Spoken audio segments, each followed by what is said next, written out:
ॐ नमो भगवते वासुदेवाय।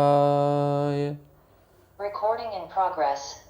ॐ नमो भगवते वासुदेवाय। ॐ नमो भगवते वासुदेवाय। नारायणं नमस्कृत्य नरं चैव नरोत्तमं देवीं सरस्वतीं व्यासं ततो जयमुदीरयेत्। नष्टप्रायेष्वभद्रेषु नित्यं भागवत सेवया भगवत्युत्तमश्लोके भक्तिर्भवति नैष्ठिकी। तदा रजस्तमो भावा कामलोभादयश्च ये चेत एतैरनाविद्धं स्थितं सत्त्वे प्रसीदति।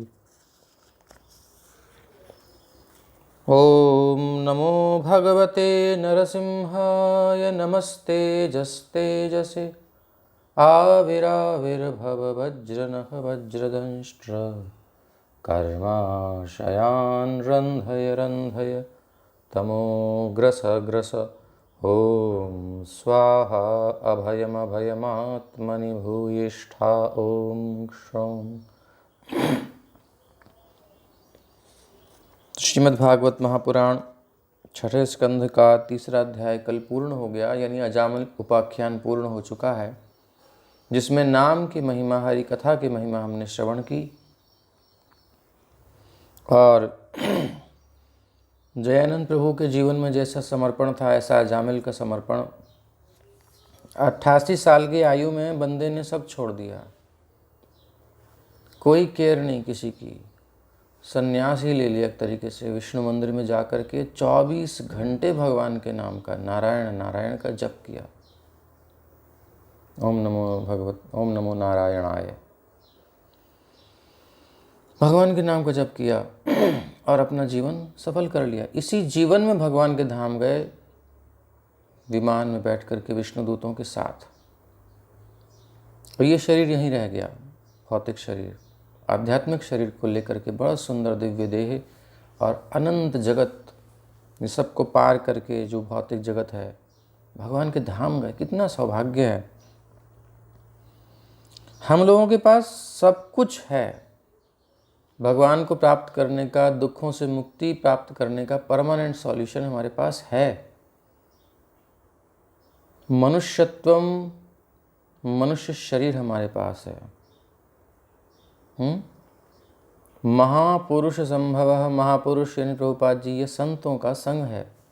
ये सारे संती तो हैं भागवत में, और कौन है? भगवान और भक्तों का कथा है। अभी हमने जैन प्रभु की कथा सुनी। ऐसे कई डिवोटीज इनके चरित्रों को हम श्रवण कर सकते हैं। ये सब भक्त हैं। भक्त के चरित्र में भक्त का वास होता है। प्रभुपाद जी कहते हैं मैं अपनी पुस्तकों में हूँ, तो प्रभुपाद जी का संग है हमें। तो महापुरुष का संग भी मिला हुआ है। मनुष्य शरीर जिससे साधन किया जाता है वो मनुष्य शरीर भी मिला हुआ है। और जहाँ तक हम समझते हैं, जितने भी उपस्थित हैं हमारे सामने, इन सब को भगवान ने जीव दे रखी है ताकि हरि नाम कीर्तन कर सकें, हाथ दे रखे हैं ताकि माला कर सकें, पैर दे रखे हैं ताकि परिक्रमा कर सकें, मन दे रखा है ताकि भगवान के बारे में सोच सकें,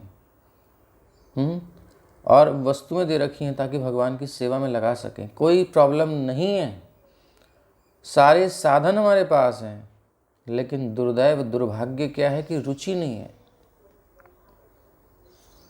संसार की दुखमय परिस्थिति से मुक्त होने की इच्छा ऊपर है, सुपरफिशियली है। दूसरे को दुख को देखकर दुखी होते हैं, अपने दुख को दुखी होते हैं, बट सच में दुखी नहीं होते हैं। क्यों? क्योंकि जब क्लियर है कि सॉल्यूशन भगवान के नाम का जप है, उनकी कथा है, 24 आवर्स इसमें एंगेज रहना है। प्रैक्टिकल अपने कामों को करते हुए भी इस चेतना में रहना है, कितना एफर्ट हम कर रहे हैं। इसका मतलब हम केवल ऊपर से कहते हैं कि हमें दुख है, दुख है। दुख होता तो जो प्रोसेस है, जब आपको पता है कि मेरे सिर में दर्द है और सामने गोली पड़ी है, तो आप खाओगे नहीं, खाएंगे। लेकिन हम उसको देख रहे हैं, ये ले रहे हैं तो सिंसियरली ले रहे हैं, गंभीरता से नहीं कर रहे। तो इस गंभीरता को अपनाना है। जैसे जयानंद प्रभु का जीवन था, तो ये मनुष्य शरीर बहुत दुर्लभ है, सुलभ हो गया है। निश्चित इस शरीर से भगवान को प्राप्त किया जा सकता है, लेकिन हम ही ढीले हैं। हम अगर ढीले रहेंगे तो फिर हमारी गलती है, किसी की गलती नहीं है। भगवान ने पूर्ण कृपा कर दी है, परिवेश भी हमारे अनुकूल है, संसार में मन लगने का कारण ही नहीं है, क्योंकि सब जगह दुख दिखाई दे रहे हैं स्पष्ट। अपने भी दूर हो रहे हैं इस समय, जो सेवा कर रहे हैं बड़े महान हैं। और कुछ लोगों के तो संग भी छूटे जा रहे हैं, बिल्कुल रोज़ कोई ना कोई फ़ोन आता है, प्रभु जी आज उनका ये, आज उनका वो। भगवान से प्रार्थना ही करते हैं सबका मंगल हो। कोई कष्ट में है, कोई चला गया है, यही सुनने में आता रहता है, शोक की खबर ही नहीं सुनने में आती कोई। तो इस परिस्थिति में भी यदि हम भजन नहीं कर पा रहे, इस बॉडी से ही चिपके हुए हैं, इसके सुखों से चिपटे हुए हैं, भगवान से आसक्त नहीं हो पा रहे, तो हमारा जीवन बेकार हो गया, बिल्कुल बेकार जा रहा है। तो ऐसे डिवोटीज़ को देख करके थोड़ा उत्साह रखना चाहिए। ये शरीर जाएगा, 100% जाएगा, और जा रहा है। डे बाय डे ये क्षणिक रूप से नष्ट हो रहा है, क्षण नष्ट हो रहा है, और एक दिन खत्म हो जाएगा। उससे पहले हमें काम बना लेना है कि इस शरीर से अटैचमेंट हटा करके श्री कृष्ण में, उनके नाम रूप गुण लीला, उनकी सेवा में आसक्ति पैदा करनी है। उस आसक्ति के साथ हम मर जाएंगे। जैसे जयानंद प्रभु प्रभुपाद का टेप रिकॉर्डर लेकर के हरे कृष्ण महामंत्र का सीने से लगा करके कीर्तन सुनते सुनते अपना शरीर त्यागे। कैंसर के लिए भी उन्होंने अपनी सेवा नहीं रखनी चाहिए, भाई मैं क्या करूँगा, ये बॉडी तो ख़त्म हो जाएगी। और जगन्नाथ जी की रथ यात्रा, बीमारी में भी जगन्नाथ जी की रथ यात्रा देख करके खुशी हो रहे हैं, सुख हो रहे हैं, उनको भगवान के सुख में सुख मिल गया। यही है मुक्तावस्था। अपनी तरफ से ध्यान हटके मेरा, मैं और मेरा, ये सब हट करके कृष्ण, उनकी सेवा, उनकी प्रसन्नता। जब तक यहाँ नहीं पहुँचेंगे हम संसार में ही रहेंगे। तो चौथा अध्याय अब हम सुन रहे हैं, छठे स्कंद का श्रीमद् भागवत महापुराण, पहला श्लोक। श्रीराजोवाच देवासुरनृणां सर्गो नागानां मृगपक्षिणां सामासिकस्त्वया प्रोक्तो यस्तु स्वायं भुवेन्तरे तस्यैव व्यासमिच्छामि ज्ञातुं ते भगवन् यथा अनुसर्गं यया शक्त्या ससर्ज भगवान परः। कृपा प्राप्त राजा परीक्षित ने श्री सुखदेव गोस्वामी से कहा, हे प्रभु, देवता, असुर, मनुष्य, नाग, पशु तथा पक्षी स्वयंभुव मनु के शासन काल में उत्पन्न किए गए थे। सृष्टि कब हुई? स्वयंभुव मनु के काल में। आपने इस सृष्टि के विषय में तीसरे स्कंध में संक्षेप में कहा है, लेकिन अब मैं इसके विषय में थोड़ा विस्तार से जानना चाहता हूँ। मैं पूर्ण पुरुषोत्तम भगवान की उस शक्ति के विषय में भी जानना चाहता हूँ जिससे उन्होंने गौण सृष्टि की है। यानी ये संसार की, पहले तो भगवान ने सृष्टि की और फिर वो विसर्ग जो होता है, दोबारा ब्रह्मा जी ने सृष्टि की। तो गौण सृष्टि के बारे में पूछ रहे हैं। सूत उवाच इति संप्रश्नमाकर्ण्य राजर्षेर्बादरायणिः प्रतिनन्द्य महायोगी जगाद मुनिसत्तमाः।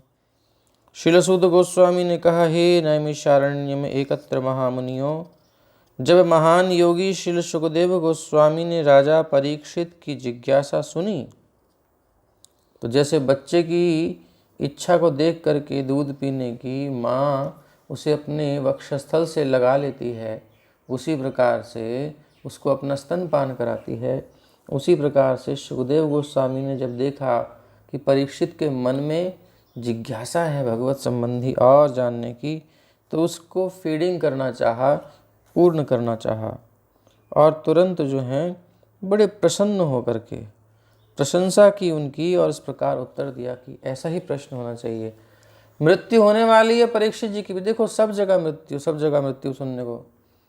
परीक्षित जी की तो 7 दिन में मृत्यु होने वाली है, 1-2 दिन निकल गए, उनको टेंशन नहीं है, क्योंकि उन्होंने अपना मन भगवान की कथा में लगा दिया है। दशत्यलम गायत विष्णु गाथा, कह रहे हैं आता है नाग डसता है, डसने दो, जान दो उसे, आप तो कृष्ण कथा कहो, बस मैं अपना मन इसमें लगा दूं, फिर जाए जान जाए जहाँ जा रही है, कोई टेंशन नहीं। मरने की तरीका यही है, मरना तो है ही। तो बड़ी प्रशंसा की सुखदेव जी ने परीक्षित जी की, और इस प्रकार उत्तर दिया। श्री शुक उवाच, जयनंद प्रभु को बीमारी है, डॉक्टर से इलाज करेंगे, लेकिन वो उनको भी ड्यूटी बना रहे हैं। ऐसे देह से परे जीव, यही है मुक्त पुरुष। श्री शुक उवाच, यदा प्रचेतसः पुत्रा दश प्राचीन बर्हिषः अन्तः समुद्रादुन्मग्ना ददृशुर्गां द्रुमैर्वृताम्। तो श्री सुखदेव गोस्वामी जी अब कह रहे हैं कि देखो, जब प्राचीन बरही के 10 पुत्र उस जल से बाहर निकले जिसमें वो तपस्या कर रहे थे, आपको याद आया नहीं आया प्राचीन बरही का चरित्र? नारद जी ने उनको उपदेश दिया था, पुरंजन का उपाख्यान सुनाया था, याद होगा। तो पुरंजन उपाख्यान 4 स्कंद में आता है, उसी में प्राचीन बरही का चरित्र है, तो वो याद करिए, पिछला याद रहना चाहिए। तो उसके जो पुत्र थे, जब वो तपस्या करके निकले जल से बाहर, तो उन्होंने देखा कि संसार की सारी सतह वृक्षों से ढक गई, क्योंकि प्राचीन बरही नारद जी के उपदेश से विरक्त हो गया। उसने वेट भी नहीं किया कि मेरे बच्चे आ जाएं, उनको शासन सौंप दूं और तब जाऊं, इतना इमरजेंसी है ये। राजा था, लेकिन उसने सब त्याग करके भजन में लग गया जल्दी से, क्योंकि बॉडी दोबारा मिलने की नहीं है, चांस नहीं है, मुश्किल है, कभी कभी मिलेगी, दुर्लभ होती है। मिली मिलाई में काम नहीं कर रहे हम लोग, टाइम भी है, एनर्जी भी है, सभी कुछ है, और बात भी समझ में आ गई है, लेकिन फिर भी फालतू की बातों में दिमाग लगता रहता है। तो इन्होंने तुरंत चले गए, तो पीछे से सारी प्रकृति को कोई केयर करने वाला नहीं बचा। तो क्या देखते हैं कि सारा संसार, सारी सतह पृथ्वी की वृक्षों से ढक गई है, जंगल ही जंगल हो गया है, कोई एक्टिविटी नहीं हुई सरकार की।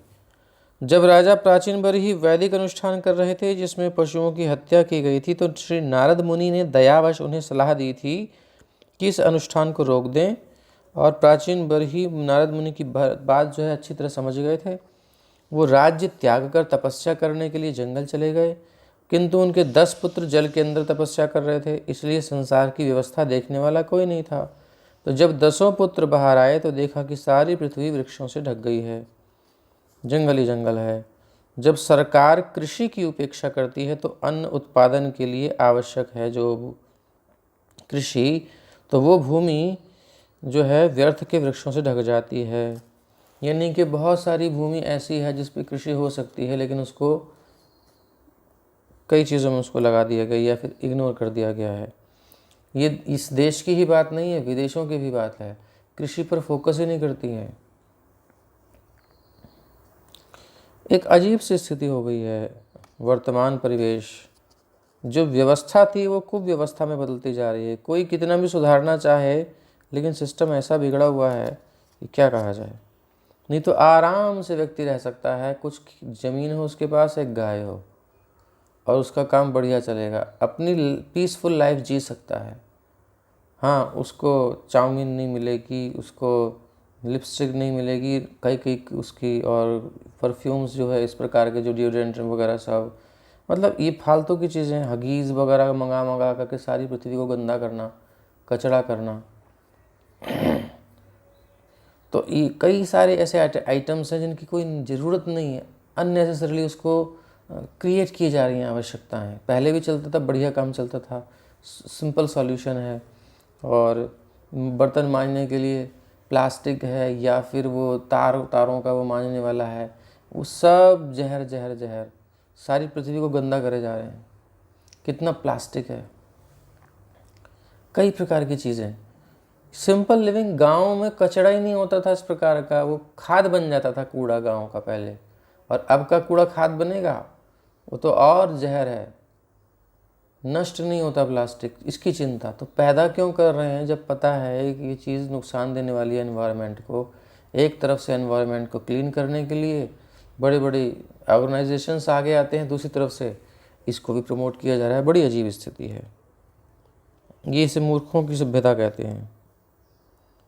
तो जब सरकार कृषि की उपेक्षा करती है जो कि अन्न उत्पादन के हेतु जरूरी है, वो भूमि व्यर्थ के वृक्षों से ढक जाती है।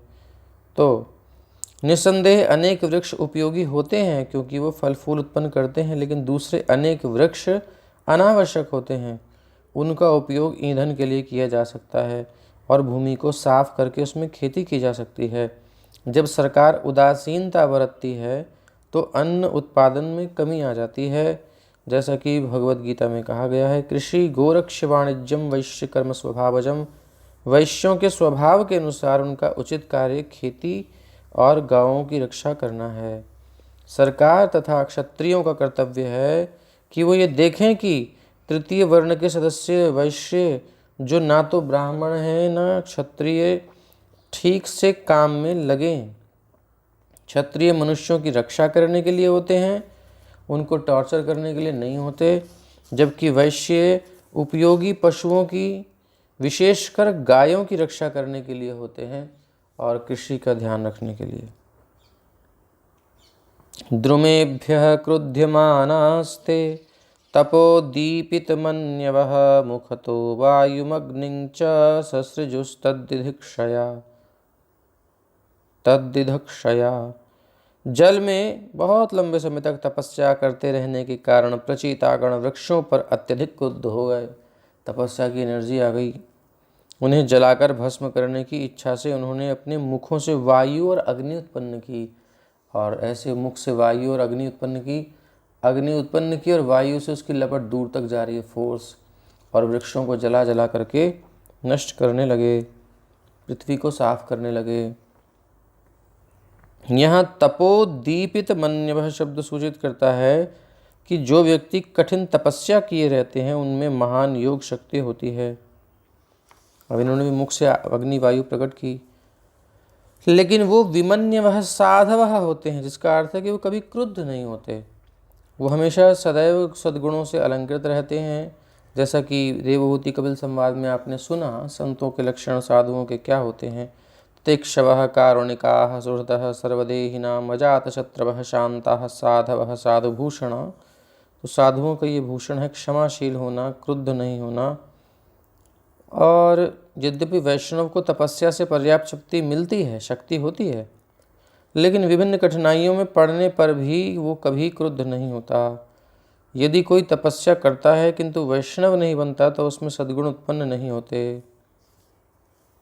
इसलिए दैन्य महाप्रभु की इच्छा है, तृण से भी अधिक अपने आप को नीच मान करके और वृक्ष से भी अधिक सहनशीलता रखते हुए, दूसरे से अपमान मिले तब भी किसी से सम्मान की आशा न रखते हुए और उसका सम्मान करने का तैयारी रखनी चाहिए। तब हम भगवान की सेवा में अच्छे से लग सकते हैं, प्रचार कार्य में लग सकते हैं। नहीं तो ईगो रहेगा, हमको हार्ट होता रहेगा तो हम प्रचार नहीं कर सकते, क्योंकि जैसे हम किसी के पास जाएंगे वो अपनी गंदगी को उड़ेलेगा, निकालेगा अपने मुख से, अपनी आँखों से, अपने व्यवहार से। उसी को हमको सह करके उसको प्रचार करना है, उसकी गलत आदतें हैं उसको सह करके, गलत बातें सह करके, और उसको अच्छी चीज़ देनी है, उसको समझाना है। प्रीचिंग बहुत कठिन है, अगर सहनशीलता नहीं होगी तो नहीं कर सकते।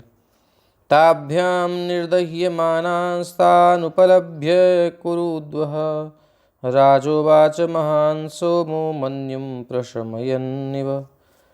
जब वृक्षों ने देखा कि अरे तो हमें जला रहा है।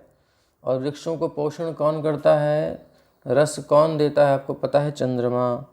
तो वृक्षों के राजा तथा चंद्रमा के अधिष्ठाता देव, उनका भी अटैचमेंट है।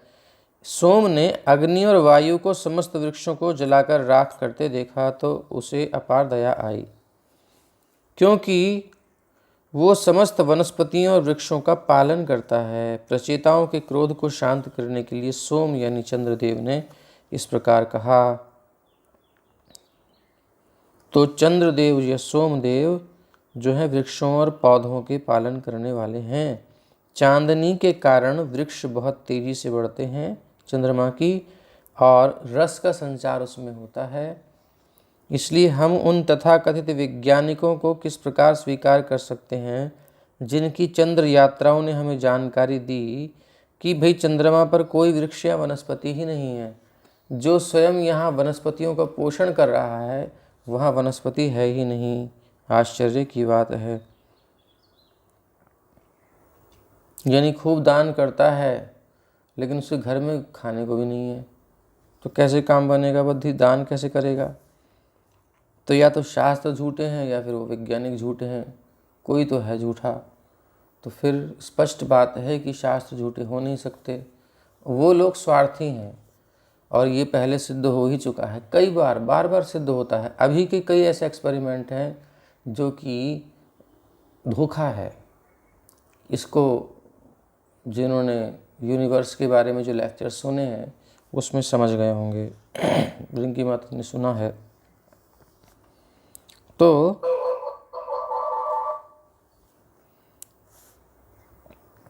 विश्वनाथ चक्रवर्ती ठाकुर कहते हैं कि सोमो वृक्षाधिष्ठाता स एव वृक्षाणां राजा। चंद्रमा का अधिष्ठाता देव सोम समस्त वनस्पतियों का राजा है। हम ये कैसे विश्वास कर सकते हैं कि वनस्पति के पालनकर्ता के ही लोक में वनस्पति नहीं है? नाद्रुमेभ्यो महाभागा दीनेभ्यो दो द्रोग्धुमर्हथ विवर्धयिषवो यूयं प्रजानां पतयः स्मृताः। हे भाग्यवान महाशयो, तुम लोगों को चाहिए, सोम जी जो चंद्रदेव हैं वो प्रकट हुए और इन प्रचेताओं को कह रहे हैं कि तुम लोग को चाहिए कि इन बिचारे वृक्षों को जलाकर भस्म मत करो। तुम लोगों का कर्तव्य नागरिकों के लिए समस्त समृद्धि की कामना करना है और उनके रक्षकों के रूप में कार्य करना है। क्यों तुम उनका भक्षण करने लगे हो? तो यहाँ क्या संकेत है? संकेत है कि राजा या सरकार का कर्तव्य है कि वह न केवल मनुष्य की रक्षा करे अपितु सारे जीवों की रक्षा करे। इवन वनस्पतियों को भी अननेसेसरी हानि न पहुँचाए। जिसमें पशु हैं, वृक्ष हैं, वनस्पतियाँ सभी हैं, किसी भी जीव को बेकार में न मारा जाए। अहो प्रजापतिपतिर्भगवान् हरिरव्ययः वनस्पति नोषधीश्च ससर्जोर्जमिषं विभुः। पूर्ण पुरुषोत्तम भगवान श्री हरि समस्त जीवों के स्वामी हैं, जिनमें ब्रह्मा जैसे सारे प्रजापति सम्मिलित हैं, क्योंकि वे सर्वव्यापक तथा अविनाशी स्वामी हैं। इसलिए उन्होंने अन्य जीवों के लिए खाद्य वस्तुओं के रूप में इन समस्त वृक्षों और शाकों को उत्पन्न किया है। शाक, सब्जी वगैरह। चंद्रमा के यानी पत्तेदार सब्जी। चंद्रमा के अधिष्ठाता देव सोम ने प्रचेताओं को याद दिलाया कि प्रजापतियों के भी पति श्री भगवान ने इस वनस्पति को हर एक को भोजन प्रदान करने के लिए उत्पन्न किया है, और यदि प्रचेतागण नष्ट कर देंगे तो प्रजा भी तो कष्ट भोगेगी, क्योंकि भोजन के लिए भी वृक्षों की आवश्यकता पड़ती है।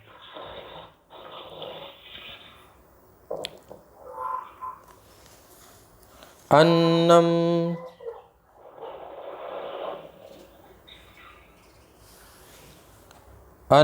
चराणामचरा ह्यपदः पादचारिणाम् अहस्ता हस्तयुक्तानां द्विपदां च चतुष्पदः। तो प्रकृति की जो व्यवस्था है उस व्यवस्था के अनुसार फलों और फूलों को कीड़ों और पक्षियों का भोजन माना जाता है। पक्षी वगैरह कीड़े खाते हैं, आपने देखा होगा। घास तथा अन्य बिना पैर वाले जीव गायों और भैंसों के जैसे चौपायों के लिए भोजन हैं, घास वगैरह। और वो पशु जो अपने अगले पैरों को हाथों की तरह काम में नहीं ला सकते,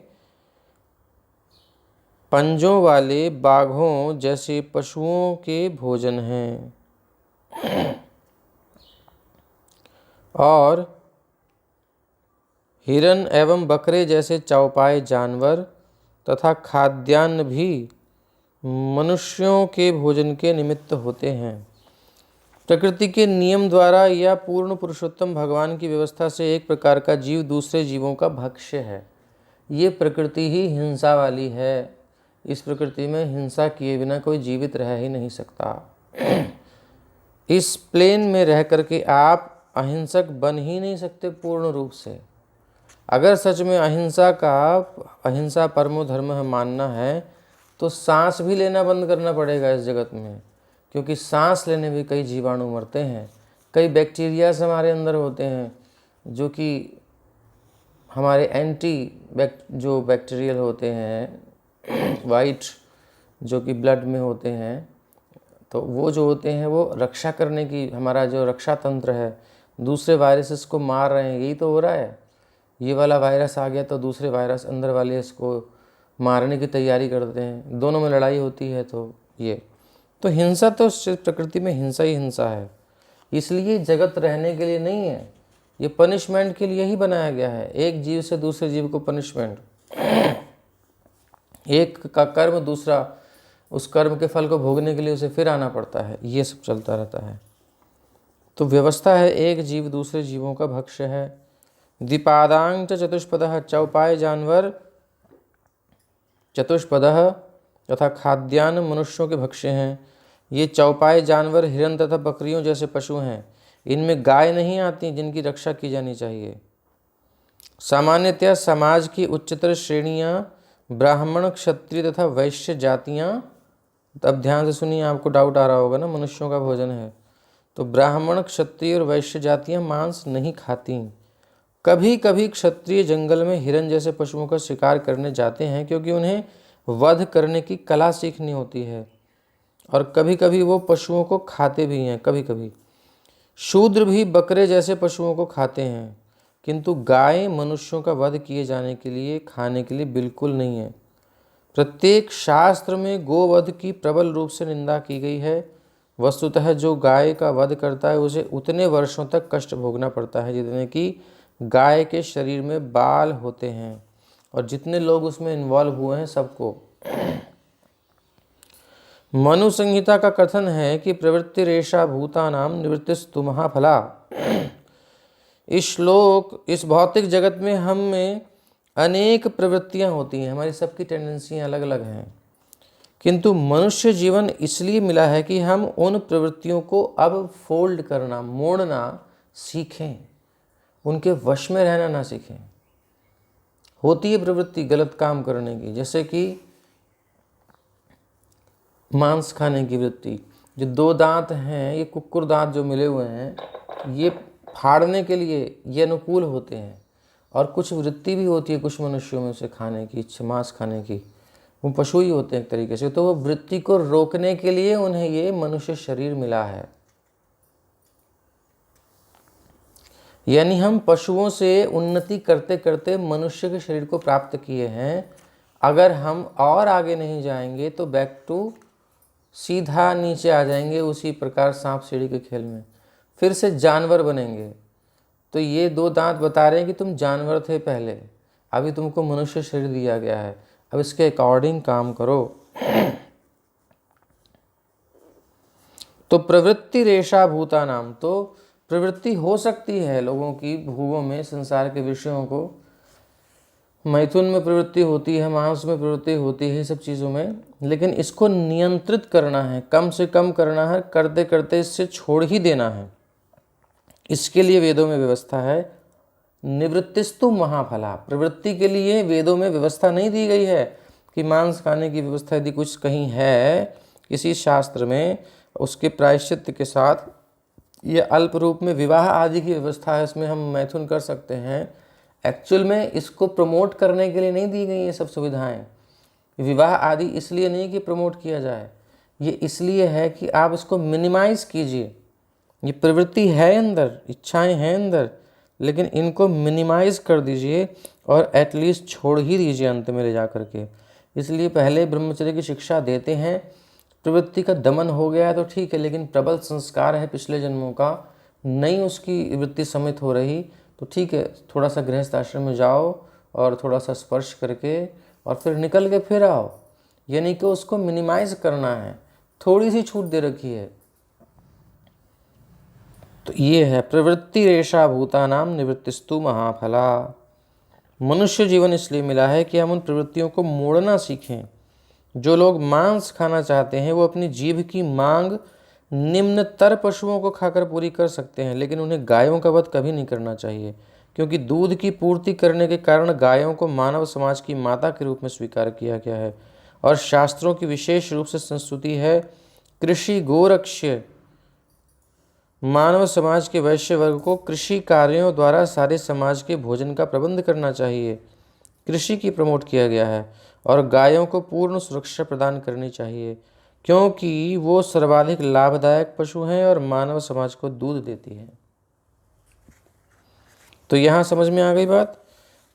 ये जो मांस आदि और विवाह आदि के द्वारा जो इस सुख का भोग करते हैं, ये सब जो व्यवस्था दी गई है शास्त्रों में कहीं कदाचित, तो उसको मिनिमाइज करने के लिए और अंत में उसको समाप्त करने के लिए, सब कुछ त्याग करके पूरी तरह तपस्या में रहते हुए, भगवान के नाम का जप करते हुए, उनकी कथा सुनते हुए और उन्हीं का चिंतन करते हुए इस बॉडी को छोड़ने की तैयारी करनी है, ताकि दोबारा ऐसी हिंसा करने वाला शरीर हमें ना मिले जिसमें ये प्रवृत्तियां होती हैं। यूयं च पित्रान् वादिष्टा देवदेवेन चानघाः प्रजा सर्गाय हि कथम वृक्षान् निर्दग्धुमर्हथ। और एक बात और है, मनुष्यों की जो निम्न स्तर के जिनकी चेतना होती है वो पशु ही होते हैं, तो वो लोग मांस खाते हैं। तो उनके लिए ये बात कही गई है, जो एजुकेटेड हैं, जो समझ रहे हैं, ब्राह्मण क्षत्रिय वैश्य आदि, उनके लिए ये बात नहीं कही गई कि मांस पशु को खा सकता है। नहीं, ये उन पशुओं के लिए, पशु रूपी मनुष्यों के लिए है।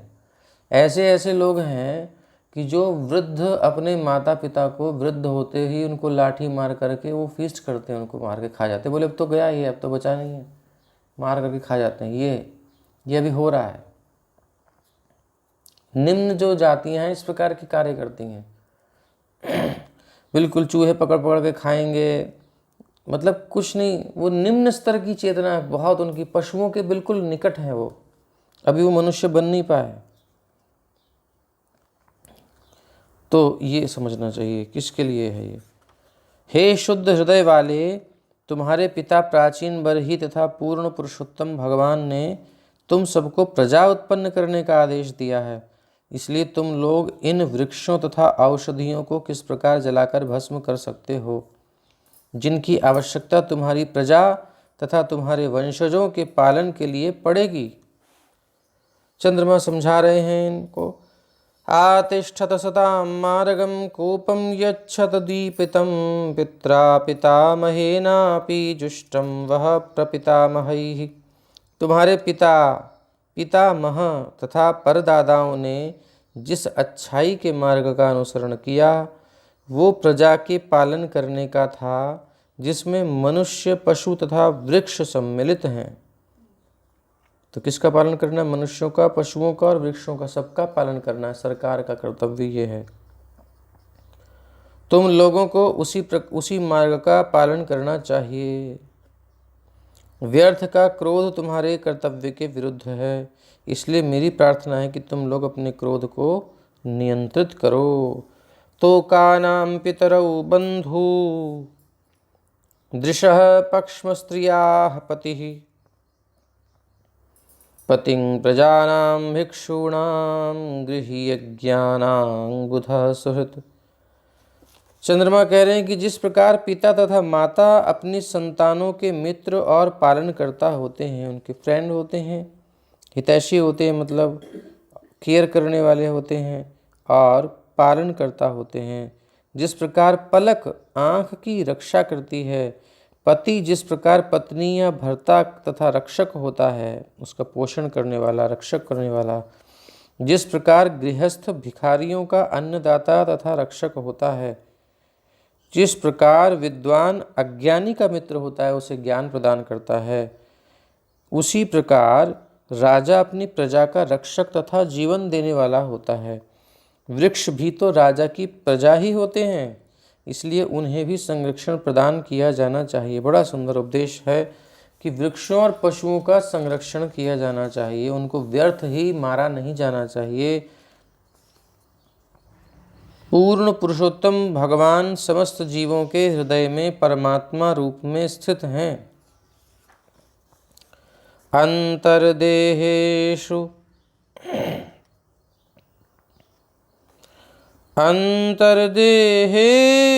भूतानामात्मास्ते हरिरीश्वरः सर्वं तद्धिष्ण्यमीक्षध्वमेवं वस्तुषितो ह्यसौ। पूर्ण पुरुषोत्तम भगवान समस्त जीवों के हृदय में परमात्मा रूप में स्थित हैं, चाहे वो चर हो या अचर। इनमें मनुष्य, पक्षी, पशु, वृक्ष तथा समस्त जीव सम्मिलित हैं। इसलिए तुमको प्रत्येक शरीर को भगवान का निवास स्थान या मंदिर समझना चाहिए। ये चेतना दी जा रही है चंद्रमा के द्वारा, यानी कि हिंसा को त्याग दो और भगवान का दर्शन करो सब जगह। इस दृष्टिकोण से तुम श्री भगवान को संतुष्ट कर सकोगे। तो किसी को हिंसा करके, किसी का शोषण करके भगवान संतुष्ट नहीं होते हैं। भगवान संतुष्ट होते हैं सर्वत्र सब जीवों में उनका दर्शन करने से। तो तुम्हें क्रोध में आकर वृक्ष के रूप में इन स्थित जीवों को वध नहीं करना चाहिए। यह समुत्पतितम देह आकाशान्मन्युमुल्बणम् आत्मजिज्ञासया यच्छेत सगुणानति वर्तते। जो व्यक्ति आत्म साक्षात्कार की जिज्ञासा करता है और इस प्रकार अपने शक्तिशाली क्रोध को, जो शरीर में अचानक पैदा हो जाता है, जरा सी बात हुई एकदम, जैसे सांप होता है एकदम कुंडली मार के बैठा है, लेकिन जैसे ही कुछ करो फन फैला के खड़ा होता है, तुरंत फन फैलाकर खड़ा हो जाता है।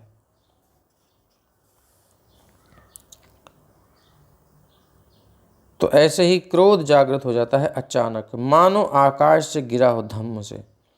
उसका दमन करता है। तो जो इस क्रोध को, ऐसे अचानक से प्रकटे क्रोध को जो कंट्रोल कर लेता है, वो भौतिक प्रकृति के गुणों को लांघ सकता है। कितना बड़ा उपदेश है। अगर हमने उस अचानक प्रकट हुए क्रोध को कंट्रोल कर लिया, इतनी पावर हमारे अंदर आ गई, ये इनके प्रकार कैसे भी ज्ञान के द्वारा, अंदर से ही समझ के द्वारा, किसी भी अंडरस्टैंडिंग से, तो हम गुणों को लांघ सकते हैं। फिर हमारे पास इजी प्रोसेस है, फिर हम उसको पार कर सकते हो। कि तमोगुण को हमने पार कर लिया, रजोगुण को पार कर लिया, तो जब कोई क्रोधित होता है तो अपने आप को और अपनी स्थिति को भूल जाता है कि मैं हूँ कौन। बिल्कुल नीच हो जाता है उस समय, क्योंकि उसके मुंह में जो आएगा वो बोलेगा, जो कि वो नहीं बोलेगा, वो तो ख़त्म हो चुका है। उसकी बुद्धि पर तो और उसकी राजधानी पर तो इस क्रोध रूपी राजा का अधिकार हो चुका है। अब इंटेलिजेंस ख़त्म हो गई है, अब वो सब कुछ बोलेगा जब उसके सिर पे चढ़ गया क्रोध। तो ये समझना चाहिए। इसलिए इसको नियंत्रित करना जरूरी होता है। क्रोध करना अलग होता है और क्रोध के वश में होना अलग होता है। क्रोध करना, राम जी ने भी क्रोध किया समुद्र के ऊपर, और जैसे ही क्रोध किया समुद्र ने मार्ग दे दिया। तो उसको क्रोध किया मतलब राम जी ने कंट्रोल कर लिया। जैसे ही समुद्र शरण में आए, भगवान प्रसन्न हो गए, बोले अभी अग्नि बाण कहाँ चलाएं। अब ये थोड़ी है कि अब निकल गया बाण तो फिर राम जी तो वैसे बाण वापस नहीं रखते, एक बार चढ़ा लिया तो फिर अब शरण में आ गया तो कहाँ छोड़ूं। पूछा, बोले यहाँ मेरे इस तट पर जो है समुद्र के कुछ असुर लोग निवास करते हैं, उनको मार दीजिए आप, बड़ा परेशान करते हैं, बड़ी गंदगी करते हैं। तो राम जी ने उसका वध कर दिया, उस बाण को छोड़ दिया, अग्निबाण। तो इस प्रकार से कंट्रोल कर दिया, एकदम प्रसन्न। लेकिन जब कोई क्रोध के वश में हो जाता है तो अपनी स्थिति को भूल जाता है। लेकिन यदि वो अपनी स्थिति पर ज्ञान द्वारा विचार करता है तो वो भौतिक प्रकृति के गुणों को लांघ जाता है। फिर गुण उसको नियंत्रित नहीं कर सकते, वो कंट्रोल कर लेता है, गुणों को यूज करता है भगवान की सेवा में। मनुष्य हमेशा से काम, इच्छाओं, क्रोध, लोभ, मोह, ईर्ष्या आदि का दास रहा है। लेकिन यदि वो आध्यात्मिक प्रगति में पर्याप्त बल प्राप्त कर लेता है, वेग प्राप्त कर लेता है, यानी स्पिरिचुअल, भगवान के नाम जप, कथा श्रवण, संतों की सेवा, ये कुछ सेवा भगवान की पकड़ करके हमें ये जो है ये सब चीज़ें मिलती हैं, शक्ति, तब हम इन चीज़ों को नियंत्रित कर सकते हैं। तो जो व्यक्ति ऐसा नियंत्रण कर लेता है वो हमेशा दिव्य पथ पर स्थित रहेगा, यानी कि वो कभी क्रोध के वश में नहीं आएगा, मोह के वश में, काम के वश में, लोभ के वश में नहीं होगा, बल्कि इनका उपयोग करना सीख जाएगा। उसके पास पावर होगी। कोई कोई घोड़ा होता है जो कंट्रोल में नहीं आता है, लेकिन कोई कोई सवार ऐसा होता है उस घोड़े को भी कंट्रोल कर लेता है, ऐसा समझ लीजिए। ये सब बड़े लाभप्रद हैं। काम भी लाभप्रद है, क्रोध भी लाभप्रद है, मोह भी लाभप्रद है। ये गंदे नहीं है, ये गंदे हम लोग हैं। हम इनके वश में आ जाते हैं, सरेंडर कर देते हैं। क्रोध आता है, जो चाहे सो कराओ आप, बस हो गया। काम आता है, कामना के वश में हो जाते हैं, फिर वो जो कराती है, जो चाहती है वो हम कर देते हैं। लेकिन भक्त क्या होता है, काम कृष्ण कर्मापणे, वो काम को नियंत्रित करके भगवान की तरफ मोड़ देता है। उसकी जो भी कामना होगी भगवत संबंधी और कृष्ण संबंधी, सेवा संबंधी नहीं है, तो वो तुरंत कहता है नहीं, पूरी नहीं हो सकती, नहीं, ये नहीं करनी। क्रोध आता है किस पर, क्रोध भक्त द्वेषी जने, जब कोई भगवान का द्रोह कर रहा हो, भगवान के भक्तों की निंदा करने वाला हो, और ऐसे भक्तों की निंदा करने वाले के ऊपर तुरंत वो क्रोध करता है, बलपूर्वक करता है, उनको मज़ा चखाना चाहता है, उनको तुरंत आर्गुमेंट करता है, उत्तर देता है, जहाँ तक जा सकता है जाता है, तो ये क्रोध का सदुपयोग है। और अननेसेसरी किसी के ऊपर क्रोध कर रहा है तो गलत है, फिर हम क्रोध के वश में हैं। तो ऐसे ऐसे सबका उपयोग है। तो ये भक्ति से बल प्राप्त करता है, भगवान की सेवा से, वैष्णव संग से, तब उसको ये बल प्राप्त होता है कि इनका नियंत्रण कर लेता है और भौतिक प्रकृति से अप्रभावित रहते हुए, और वो अपने पद पर स्थित रहता है, आत्मस्वरूप में स्थित रहता है। ये तभी संभव है जब वो पूरी तरह कृष्ण भगवान की सेवा में लगा रहे। भगवत गीता में भगवान ने खुद ही कहा है 14वें अध्याय के 26वें श्लोक में कि जो मेरी अव्यभिचारिणी भक्ति में लगा रहता है, व्यभिचारिणी मतलब कहीं और भी आशा, विश्वास, भरोसा नहीं, केवल कृष्ण की आशा, कृष्ण पर विश्वास, कृष्ण का भरोसा, जब तक ये स्थिति नहीं आती तब तक हम इन चीज़ों पर नियंत्रण नहीं कर सकते, गुणों से पार नहीं जा सकते। गुणों से पार जाने के लिए भगवान का बल चाहिए, अध्यात्म का बल चाहिए, आत्म बल चाहिए। आत्म मतलब परमात्मा, आत्म परमात्मा। आत्मा कब बलवान होगी, जब वो अपने परमात्मा से जुड़ेगी, अभी आत्मा भगवान से विमुख है। और जब ये परमात्मा से जुड़ जाएगी तो अनंत की पावर इसके अंदर आ जाएगी, इसलिए ये भी अनंत हो जाएगी। एक तार है, उसमें बिजली आ रही है, दूसरा तार का टुकड़ा उसमें जोड़ दीजिए, तो उससे हम वही काम कर सकते हैं कि नहीं जो उस तार से कर सकते हैं। उसकी पावर कभी कम नहीं होगी। हाँ, जो ज़्यादा पावर वाली तार है वो ज़्यादा पावर ले सकती है, जो कम, जिसकी कैपेसिटी कम है, सामर्थ्य कम है, छोटी तार है, वो उतनी बिजली ले सकती, ज़्यादा नहीं झेल सकती, लेकिन पावर तो कमी नहीं होती। अनंत से जब जुड़ने के बाद अनंत पावर मिल सकती है। अब कितना उपयोग जीवन में करना है उतनी उसको मिल जाती है, कमी नहीं होती। मतलब ऐसा नहीं कि रिसोर्स में कमी आ जाए, अनंत है, अनंत। तो इसलिए भक्तों के जीवन में बड़ा उत्साह रहता है, कैसी भी परिस्थिति हो भक्त भगवान की सेवा नहीं छोड़ना चाहता, उसे आनंद होता है उसी में। तो मनुष्य को भक्ति में सेवा में लगाकर, जयानंद प्रभु के द्वारा हमने समझा कि कैसे सेवा में लगना चाहिए। इतने बड़े क्वालिफाइड होने के बाद और वो बड़े लोगों से, मटेरियलिस्टिक पर्सन से उनका मन नहीं लगता था, और वो टैक्सी ड्राइविंग करके अपना यूएस में, और उसको सारी मनी प्रभुपाद जी को भगवान की सेवा के लिए देते थे, कुछ नहीं रखते थे अपने पास। कितना बड़ा समर्पण है। और उन्होंने अपना शरीर भी समर्पित कर दिया, धन भी समर्पित कर दिया, मन भी समर्पित कर दिया, तो वो सन्यासी ही थे। ऐसा हमें होना चाहिए, धीरे धीरे हो जाएगा अगर लगे रहेंगे सेवा में। ये क्वालिफिकेशन कैसे आई? बिल्कुल एब्जॉर्ब होने से, डूब जाने से सेवा में। सेवा देखनी चाहिए कि सेवा क्या है, मैं क्या सेवा करूं कृष्ण के लिए, क्या करूं। सेवा खोजनी चाहिए। अगर हमारे अंदर अभी जिज्ञासा नहीं हो रही, सेवा खोजने की इच्छा ही नहीं हो रही, तो अभी हम कुछ प्रगति नहीं कर रहे, हम भोग कर रहे हैं, भक्ति नहीं कर रहे। तो मनुष्य को भक्ति में, सेवा में लगाकर कृष्ण भावनामृत आंदोलन उसे क्रोध, लोभ, काम और द्वेष से परे रखता है, इसके वश में नहीं होने देता। ये आंदोलन ऐसा है, और सारी समस्याएं इन्हीं के कारण हैं। लोभ से आदमी क्या क्या कर रहा है, काम के वश में होकर क्या क्या कर रहा है, ये सब इनके अगर आप रिएक्शंस देखोगे तो पूरी दुनिया में न्यूज़पेपर, न्यूज़ चैनल्स भरे मिलेंगे कि किस कारण था क्रोध के, किस कारण था लोभ के, किस कारण था काम के, किस कारण था जलने के, द्वेष के। सारे केसेस आते हैं इन्हीं से तो उत्पन्न होते हैं। तो कृष्ण कॉन्शियसनेस मूवमेंट है, कृष्ण चेतना मिशन, कृष्ण भावनामृत आंदोलन, ये क्या करता है, ये इंटरनल में ही उनको मिनिमाइज कर देता है, नियंत्रित कर देता है, कंट्रोल कर देता है, अर्थात यूज़ करने लायक बना देता है। इनकी जो हानि क्षमता करने की क्षमता है नष्ट कर देता है, इतनी पावर दे देता है।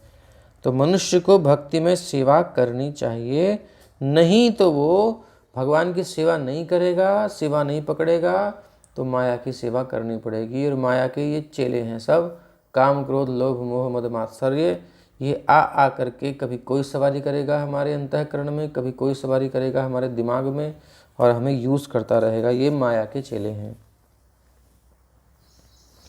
या तो अपने को भगवान की सेवा में लगा दो, और नहीं तो माया लगा लेगी ज़बरदस्ती सेवा में।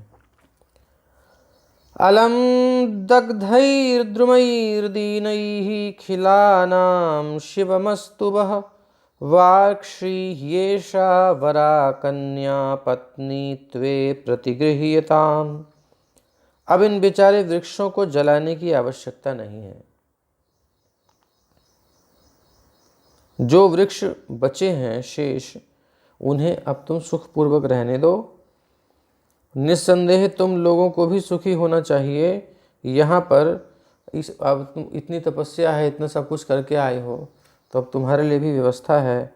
बोले यहाँ पर एक सुंदर लड़की है जिसका नाम मारिशा है, और जिसका पालन पोषण इन वृक्षों ने अपनी पुत्री के रूप में किया है। तुम लोग इस सुंदर लड़की को अपनी पत्नी के रूप में स्वीकार कर सकते हो। इत्यामन्त्र्य वरारोहां कन्यामाप्सरसीं नृप सोमो राजाय ययौ दत्त्वा ते धर्मेणोपये मिरे। सुखदेव जी कहते हैं, हे राजन, इस प्रकार प्रचेताओं को तुष्ट करने के बाद, गिफ्ट देने के बाद, चंद्रमा के राजा सोम ने, चंद्रलोक के राजा सोम ने प्रमलोचा अप्सरा से उत्पन्न सुंदर कन्या उन्हें प्रदान की। प्रचेताओं ने प्रमलोचा की कन्या का स्वागत किया और उसके सौंदर्य को देखा। उन्होंने, अब जैसे पति पत्नी को देखता है, उन्होंने धार्मिक पद्धति के अनुसार उसके साथ विवाह कर लिया। तेभ्यस्तस्यां समभवद दक्षः प्राचेतसः किल यस्य प्रजा विसर्गेण लोका आपूरितास्त्रयः। उस लड़की की कोख से प्रचेताओं ने दक्ष नामक पुत्र प्राप्त किया, जिसने तीनों लोकों को जीवों से भर दिया। दक्ष सबसे पहले स्वयंभू मनु के शासन काल में जन्मा था, लेकिन आपने कथा सुनी थी चौथे स्कंध में ही कि शिव का अपमान करने के कारण उसके वास्तविक सिर के स्थान पर बकरे का सिर लगाकर उसे दंड दिया गया। भोले बाबा ने कही ठीक है भैया, तो बकरे का सिर लगा दो इसका, बहुत मैं करता है। तो इस प्रकार अपमानित होकर उसे बहुत शरीर त्यागना पड़ा, क्योंकि उसको लगा कि यार अब तो बकरे का शरीर क्या मुंह लेकर बकरे का मुंह लेकर के जाऊं, मतलब क्या मुंह लेकर के जाऊं, शर्म आती है उसको। पता चल जाता है कि इसको क्यों लगा है मुंह, अब बोलेगा तो उस तरीके से। तो शिवद्रोह का एक ठप्पा लग चुका था उसके सिर पर ही, उसके सिर के रूप में, इसलिए उसे बड़ा कष्ट होता था, अपमानित होता था, और उसने शरीर त्याग दिया। और छठे मनवंतर में, चाक्षुष मनवंतर जो कहलाता है, ये सब वर्णन आप सुन चुके हो, सुनोगे भी।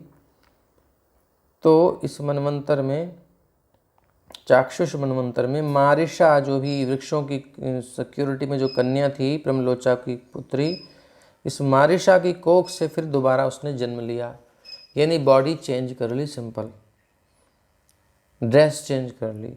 मारिशा की कोख से दक्ष के रूप में उत्पन्न हुआ। इस संदर्भ में श्री विश्वनाथ चक्रवर्ती ठाकुर ने निम्नलिखित श्लोक उद्धृत किया है। भागवत के चौथे स्कंध के 30वें अध्याय के 49वें श्लोक में, चाक्षुषे त्वंतरे प्राप्ते प्राक सर्गे काल विद्रुते यह ससर्ज प्रजा इष्टाः सदक्षो दैव चोदितः। उसका पहले का शरीर नष्ट कर दिया गया था, लेकिन उसी दक्ष ने परम इच्छा से, प्रेरणा से चाक्षुष मनवंतर में सभी इच्छित जीवों को उत्पन्न किया। वहाँ पे इंडिकेशन है, तो उसी को यहाँ बताया गया है। यथा ससर्ज भूतानि दक्षो दुहितृवत्सलः रेतसा मनसा चैव तन्ममावहितः शृणु। श्रील सुखदेव गोस्वामी ने आगे कहा, कृपया अत्यंत ध्यान पूर्वक मुझसे सुने कि किस प्रकार प्रजापति दक्ष ने, जो अपनी पुत्रियों के प्रति अति स्नेहिल था, अपने वीर्य तथा मन से विभिन्न प्रकार के जीवों को उत्पन्न किया। जैसे कि जीव करता है उत्पन्न संतान, वो भी प्लस मन से भी, तपस्या की शक्ति से। तो दुहितृवत्सलः शब्द सूचित करता है कि समस्त प्रजापति दक्ष की पुत्रियों से उत्पन्न हुई। इससे लगता है कि उसके कोई पुत्र नहीं था। मनसैवासृजत् पूर्वं प्रजापतिरिमाः प्रजाः देवासुरमनुष्यादीन्नभः स्थलजलौकसः। मतलब अगर पुत्र नहीं भी है तो कोई बात नहीं, पुत्री से संतोष करना चाहिए। प्रजापति दक्ष ने सर्वप्रथम अपने मन से सभी प्रकार के देवताओं, असुरों, मनुष्यों, पक्षियों और पशुओं और जलचरों इत्यादि को उत्पन्न किया। ये तपस्या से, शक्ति से, पावर से किया उन्होंने। तम बृंहितमालोक्य प्रजा सर्गम प्रजापति विंध्य पादानुपव्रज्य चो सोचरद दुष्करं तपः। किंतु जब प्रजापति दक्ष ने देखा कि वो ठीक से सभी प्रकार के जीवों को उत्पन्न नहीं कर पा रहा है, तो वह विंध्याचल पर्वत श्रेणी के निकट एक पर्वत पर गया और वहाँ उसने अत्यंत कठिन तपस्या की।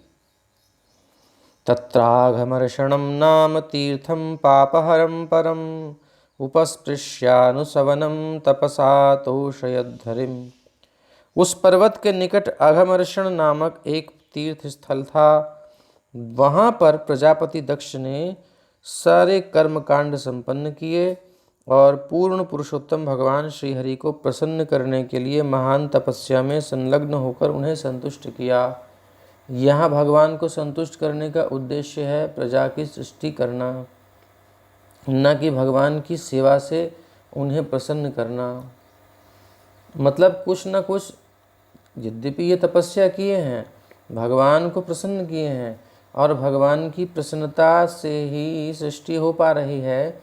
भगवान की इच्छा है कि सृष्टि हो और उसमें ये सहयोग कर रहे हैं। इस दृष्टि से सारे देवता भक्त हैं, इस दृष्टि से सारे जो भगवान के मंत्री तंत्री हैं ये सब भक्त हैं, बट प्योर डिवोशन नहीं है। क्योंकि इनकी आसक्ति अभी संसार के क्रियाकलापों में है। भले ही भगवान की सेवा कर रहे हों, लेकिन संसार में आसक्ति तो है। उधर प्रियव्रत महाराज की क्या स्थिति थी, आपने देखा था 5वें स्कंद में कि प्रियव्रत महाराज की पूर्ण विरक्ति थी, मन में बिल्कुल इच्छा नहीं थी संसार की। लेकिन ब्रह्मा जी के कहने पर, मनु जी के कहने पर उन्होंने वो सेवा स्वीकार की, वो उनकी प्रसन्नता के लिए की। तो वहाँ उनकी प्रसन्नता के लिए कर रहे हैं गुरुजनों की, उनकी इच्छा नहीं होते हुए भी। लेकिन यहाँ पर क्या है, दक्ष की प्रवृत्ति है स्वयं की, और उसको भगवान की इच्छा के देखकर भगवान के साथ कॉम्बिनेशन कर लिया है, ऐसा समझ लीजिए। तो थोड़ा सा अंतर है जहाँ तक हम समझ पाए। तो तपस्या में लगे, भगवान को संतुष्ट किया।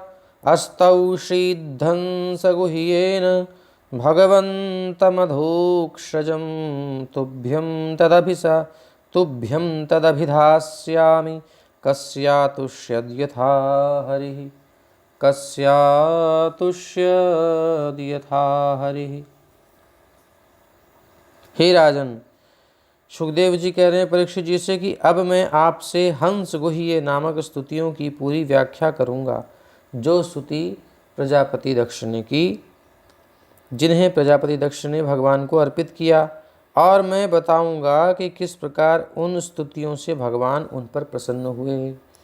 तो ये समझने की बात है कि हंस गुह्य स्तुतियों की रचना प्रजापति दक्ष द्वारा नहीं हुई थी, बल्कि वैदिक साहित्य में ये स्तुतियाँ पहले से विद्यमान थीं। क्या स्तुति कर रहे हैं? ये हैं हंस गुह्य प्रार्थनाएं। श्री प्रजापतिरुवाच नमः पराया वितथानुभूतये गुणत्रयाभास निमित्त बंधवे अदृष्टधाम्ने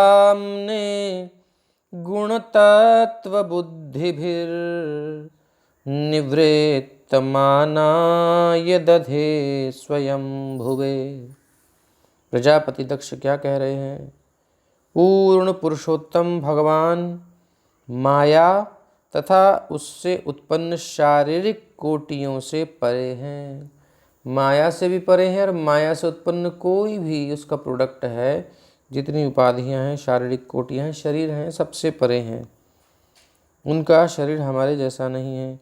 उनमें अचूक ज्ञान है, अनंत ज्ञान भगवान का है, पूर्ण ज्ञान है, अचूक है, कभी भी मिसअंडरस्टैंडिंग नहीं होती उनको। और परम इच्छा शक्ति रहती है, यानी ऐसी इच्छा शक्ति कि सबके ऊपर ओवरलैप, सबसे ऊपर रहेगी उनकी इच्छा शक्ति। इसलिए नर सोची होत नहीं, प्रभु सोची तत्काल। बलि चाहत हो स्वर्ग को, लेकिन भेज दिए पाताल। तो भगवान की पावर सबसे आगे है, इच्छा शक्ति सबसे आगे है, और वो जीवों तथा माया के नियंता हैं।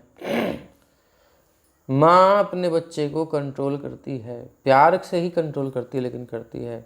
ऐसे ही भगवान देखते हैं कि ये इच्छा कुछ ज़्यादा ही हो रही है, तो भगवान मना कर देते, नहीं ये नहीं चलेगा। जहाँ उनको लगता है वो मना कर देते हैं, वो इच्छा पूरी नहीं होती हमारी। जिन बद्धात्माओं ने इस भौतिक प्राकट्य को सर्वस्व समझ रखा है, यानी जो दिख रहा है उसी को हम सर्वस्व समझते हैं भौतिक जगत में, वो उन्हें नहीं देख सकते। ये फिर अयोग्यता है। संसार दिख रहा है, मतलब ये मेरे भोग के लिए दिख रहा है, तो भगवान नहीं दिखने वाले। और संसार सेवा की एक इंस्ट्रूमेंट की तरह हम अपने आप को देखें कि हम इंस्ट्रूमेंट है भगवान की सेवा के लिए, और संसार की हर वस्तु भगवान की है, उन्हीं की सेवा में लगाने के लिए है, तब हम भगवान का दर्शन कर सकते हैं। अचूक ज्ञान परम शक्ति रहती है, और वो जीवों और माया के नियंता हैं। जिन बद्धात्माओं ने, बंधी हुई आत्माओं ने, संसार रूपी जेल में आए हुए जीवों ने इस भौतिक प्राकट्य को, संसार को ही सब कुछ समझ रखा है, वो उन्हें नहीं देख सकते, क्योंकि वो प्रायोगिक ज्ञान के प्रमाण से परे हैं। एक्सपेरिमेंट से भगवान नहीं मिलने वाले। वो स्वतः प्रकट हैं और आत्मतुष्ट हैं। वो जब जिसको वे कृपा करते हैं उसी को अनुभव कराते हैं, और जो समर्पित होता है उसी पर भगवान कृपा करते हैं।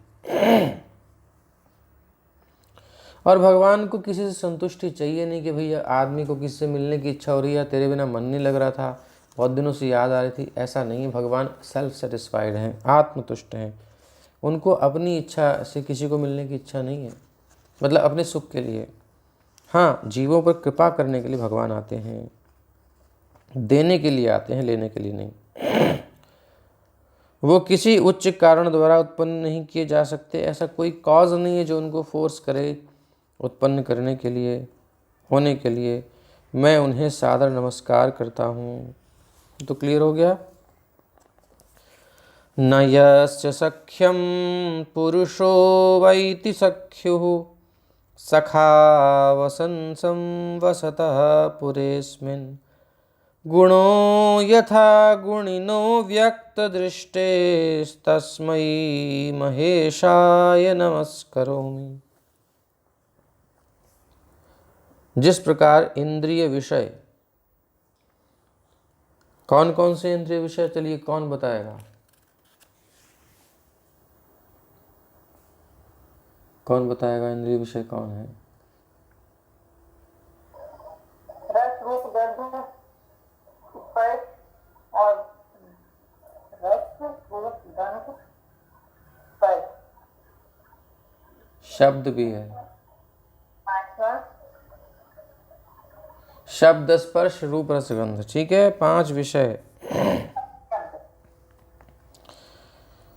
ये नहीं समझ सकते जिस प्रकार इंद्रिय जो विषय है ना, ये शब्द है, स्पर्श है और रूप है, रस है, गंध है, ये नहीं समझ सकते कि इंद्रियां उसकी अनुभूति किस प्रकार करती हैं। ये तो अब विषय हैं।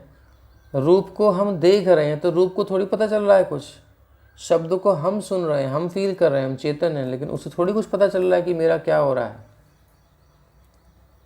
है ना। किसी किसी को हम चोरी चोरी देखते हैं, उसके रूप को देख रहे हैं, उसे पता नहीं चल रहा। ऐसे समझ लो कि इनका हम भोग कर रहे हैं, लेकिन इनको कुछ नहीं पता होता कि इंद्रियां उसकी अनुभूति किस प्रकार कर रही हैं। उसी प्रकार बद्ध आत्मा यद्यपि अपने शरीर में परमात्मा के साथ साथ निवास करता है, फिर भी वो ये नहीं समझ सकता कि भौतिक सृष्टि के स्वामी परम आध्यात्मिक पुरुष किस प्रकार उसकी इंद्रियों को निर्देश देते हैं। हमने तो इच्छा कर दी, अब इच्छा करने के बाद आपने क्या कहा कि हमको खाना है रसगुल्ला, या हमको खाना है ढोकला, या हमको खानी है चाट पकौड़ी, तो मुंह में पानी आता है। अब ये बताओ, इच्छा हमने करी, पानी कहाँ से आया? आया कि नहीं आया पानी मुंह में? कैसे आया ये बताओ? हमने क्या एफर्ट किया था उसमें? उसको पचाने की व्यवस्था भगवान तुरंत अपनी व्यवस्था से कर देते हैं। इंद्रियों का निर्देशन भगवान करता है। अच्छा, भगवान पर्सनली उसको ऑपरेट नहीं करते, बट सिस्टम उन्होंने बना रखा है। उनकी प्रेजेंस से सब ऑटोमेटिक सब चलता है, इच्छा से चलता है। भगवान ने सैंक्शन कर दिया है कि जब ये खाने की इच्छा करेगा तो उसको ऐसा कर देना, ऐसा समझ लो। तो हम कुछ नहीं कर रहे हैं, हम सोचते हैं कि हम कर रहे हैं, एक्चुअली भगवान पूरी तरह हमारी इंद्रियों को निर्देशन दे रहे हैं। हमारी वहाँ जाने की इच्छा है। अब ये बॉडी में जो चेंजेस होते हैं, एकदम से हम खड़े हो जाते हैं, इसमें कितनी साइंस है। न्यूरोलॉजिस्ट से पूछो, अपने डॉक्टर्स से पूछो कि कितने नर्व, कितने एक्शंस होते हैं, और माइंड में क्या क्या चल रहा है, ब्रेन में क्या क्या चल रहा है, कितनी सूक्ष्म विज्ञान है। ये एक कदम चलने के लिए जितना हमारा चल गया, इतना समझने में आदमी का दिमाग खराब हो जाएगा कि क्या क्या हो गया। इन चीज़ों को समझना चाहिए हमें कि हम कितने डिपेंड है भगवान पर। तो जैसे शब्द स्पर्श रूप रसगंध नहीं समझ पाते कि इंद्रियां कैसे अनुभूति कर रही हैं उनकी, उसी प्रकार हम बद्ध जीवात्मा अपने साथ में रहने वाले परमात्मा अपने निर्देशक को नहीं समझ पाते कि वो इंद्रियों को कैसे निर्देश देते हैं। मैं उन परम पुरुष को सादर नमस्कार करता हूँ जो निर्देशन देने वाले इंद्रियों को, जो परम नियंता हैं, सुप्रीम पर्सनैलिटी। तो हृदय में भगवान जैसे एक वृक्ष पर 2 पक्षी रहें, ऐसे प्रभु हमारे हृदय में हमारे ही साथ विराजमान हैं। और हम तो अपने आप को शरीर मान के बैठे हैं, हम तो खुद को भी नहीं जान रहे कि मैं कौन हूँ, तो भगवान को कैसे जानेंगे। लेकिन उनके निर्देशन में सब चल रहा है। क्रेडिट हम लेना चाहते हैं, इसलिए मरना पड़ता है, कर्मों का नियम लगता है। देहो सवोक्षा मनवो भूतमात्रा मात्मानमन्यं च विदुः परं यत्। अच्छा, ये सब क्रियाएं हो रही हैं, इसमें हमें कुछ पता भी नहीं होता कि कैसे हम भोजन किए तो पानी कैसे आया मुंह में, फिर उसके बाद वो सलाइवा उसमें मिल गया, मिलने के बाद भोजन अंदर कैसे जा रहा है। दो रास्ते हैं, एक से सांस आती है, एक से कभी कभी गलत जगह चला जाता है तो फंदा आता है, तो फंदा क्यों लगता है, खांसी क्यों आती है, कि भाई वो पानी गलत जगह चला गया, बाहर निकल जाए। ये सिस्टम ऑटोमेटिक कैसे चल रहा है, ये दिमाग नहीं लगाते हम कि कितनी केयर ठाकुर जी कर रहे हैं। और फिर अंदर चला जाने के बाद फिर उसके डाइजेशन कैसे हो रहा है, कौन कौन से रस निकलेंगे, एंजाइम्स निकलेंगे, किस समय क्या, तो ये सिस्टम किसने बनाया है, ये हम नहीं सोचते। लेकिन हम तो बस लगे पड़े हैं। हमको थोड़ा देर ध्यान देना चाहिए। देहो सवोक्षा मनवो भूतमात्रा मात्मानमन्यं च विदुः परं यत् सर्वं पुमान् वेद गुणांश्च तज्ज्ञो न वेद सर्वज्ञमनन्तमीडे। केवल पदार्थ होने के कारण शरीर, प्राणवायु, बाह्य तथा आंतरिक इंद्रियां, 5 स्थूल तत्व और सूक्ष्म इंद्रिय विषय शब्द स्पर्श रूप रसगंध, ये सब जो हैं अपने स्वयं के स्वभाव को, अन्य इंद्रियों के स्वभाव को या उनके कंट्रोलर के स्वभाव को नहीं जान पाते, नहीं समझ सकते। इसलिए इन तत्वों को प्रॉपर आप कॉपी पर लिख करके रख लीजिए, बार बार आते रहेंगे। 16 तत्व, कितने तत्व सब हैं, वो सबको लिख करके रख लीजिए। 24 तत्व कहीं कहीं हैं, तो कहाँ पर क्या कैसे, ताकि ये सब चीज़ें आएँ तो एक बार ये मैकेनिज्म समझ में आ गई हमारे, तो हम उसको फटाफट पकड़ लें। नहीं तो बार बार हर लेक्चर में समझाना कठिन होता है, इसलिए पहले ही समझा चुके हैं अच्छे से, उसको लिख के रखना चाहिए। अगर याद ना रहे, नहीं तो माइंड में रहना चाहिए। तो ये इंद्रियों के, अन्य इंद्रियों के स्वभाव को, अपने स्वभाव को, उनके नियंताओं के स्वभाव को नहीं जान पाते। लेकिन जीव अपने आध्यात्मिक स्वभाव के कारण अपने शरीर, प्राणवायु, इंद्रियों, तत्वों और इंद्रिय विषयों को जान सकता है। यानी ये मैटर को नहीं जान सकता, क्योंकि ये चेतन नहीं है। कंट्रोल्ड बाय चेतन परमात्मा, नेचर कंट्रोल्ड बाय भगवान, मया दक्षिण प्रकृति ही सूयते सचराचरम। बट अपने आप में ये नहीं जान सकते कुछ।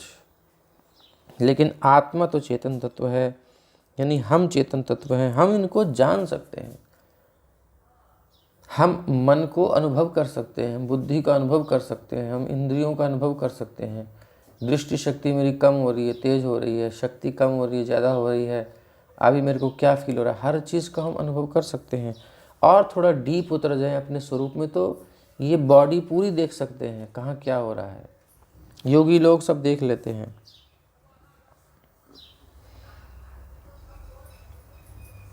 तो अपने जीव अपने आध्यात्मिक स्वभाव के कारण शरीर को, प्राणवायु को, इंद्रियों को, तत्वों को, इंद्रिय विषयों को जान सकता है। और वो उन 3 गुणों को भी जान सकता है जो उनके मूल में होते हैं। यानी सारे शरीर, प्रकृति, जो भी कुछ है, इसके मूल में क्या है, इसकी जड़ क्या है, कहाँ से ये पेड़ निकल रहा है, वो जड़ है प्रकृति, त्रिगुणात्मिका प्रकृति। उन 3 गुणों को भी देख सकते हैं, वो जान सकते हैं। इतने पर भी जबकि जीव उनसे पूर्णतया भिज्ञ होता है, यानी जानकारी होती है उसको, सब नॉलेज होने के बाद भी वो परम पुरुष को देख पाने में अक्षम है। यानी योगी इतना सूक्ष्म दृष्टि से वो सारी प्रकृति को अनुभव कर लेता है, देख लेता है, समझ लेता है क्या मैकेनिज्म चल रही है। लेकिन फिर भी परमात्मा को देखना आसान नहीं है। भगवान का अनुभव करने में वो बेचारा अक्षम रहता है। इसलिए भगवान को अनुभव करना है तो सरल सी विधि है। ठाकुर जी से पूछा, आप कहाँ मिलोगे महाराज, कैसे मिलोगे? बोले एक ही उत्तर है, ना हम वसामी वैकुंठे, ना तो मैं वैकुंठ में रहता हूँ, योगिनां हृदये न च, न योगियों के हृदय में रहता हूँ। कहाँ रहते हो?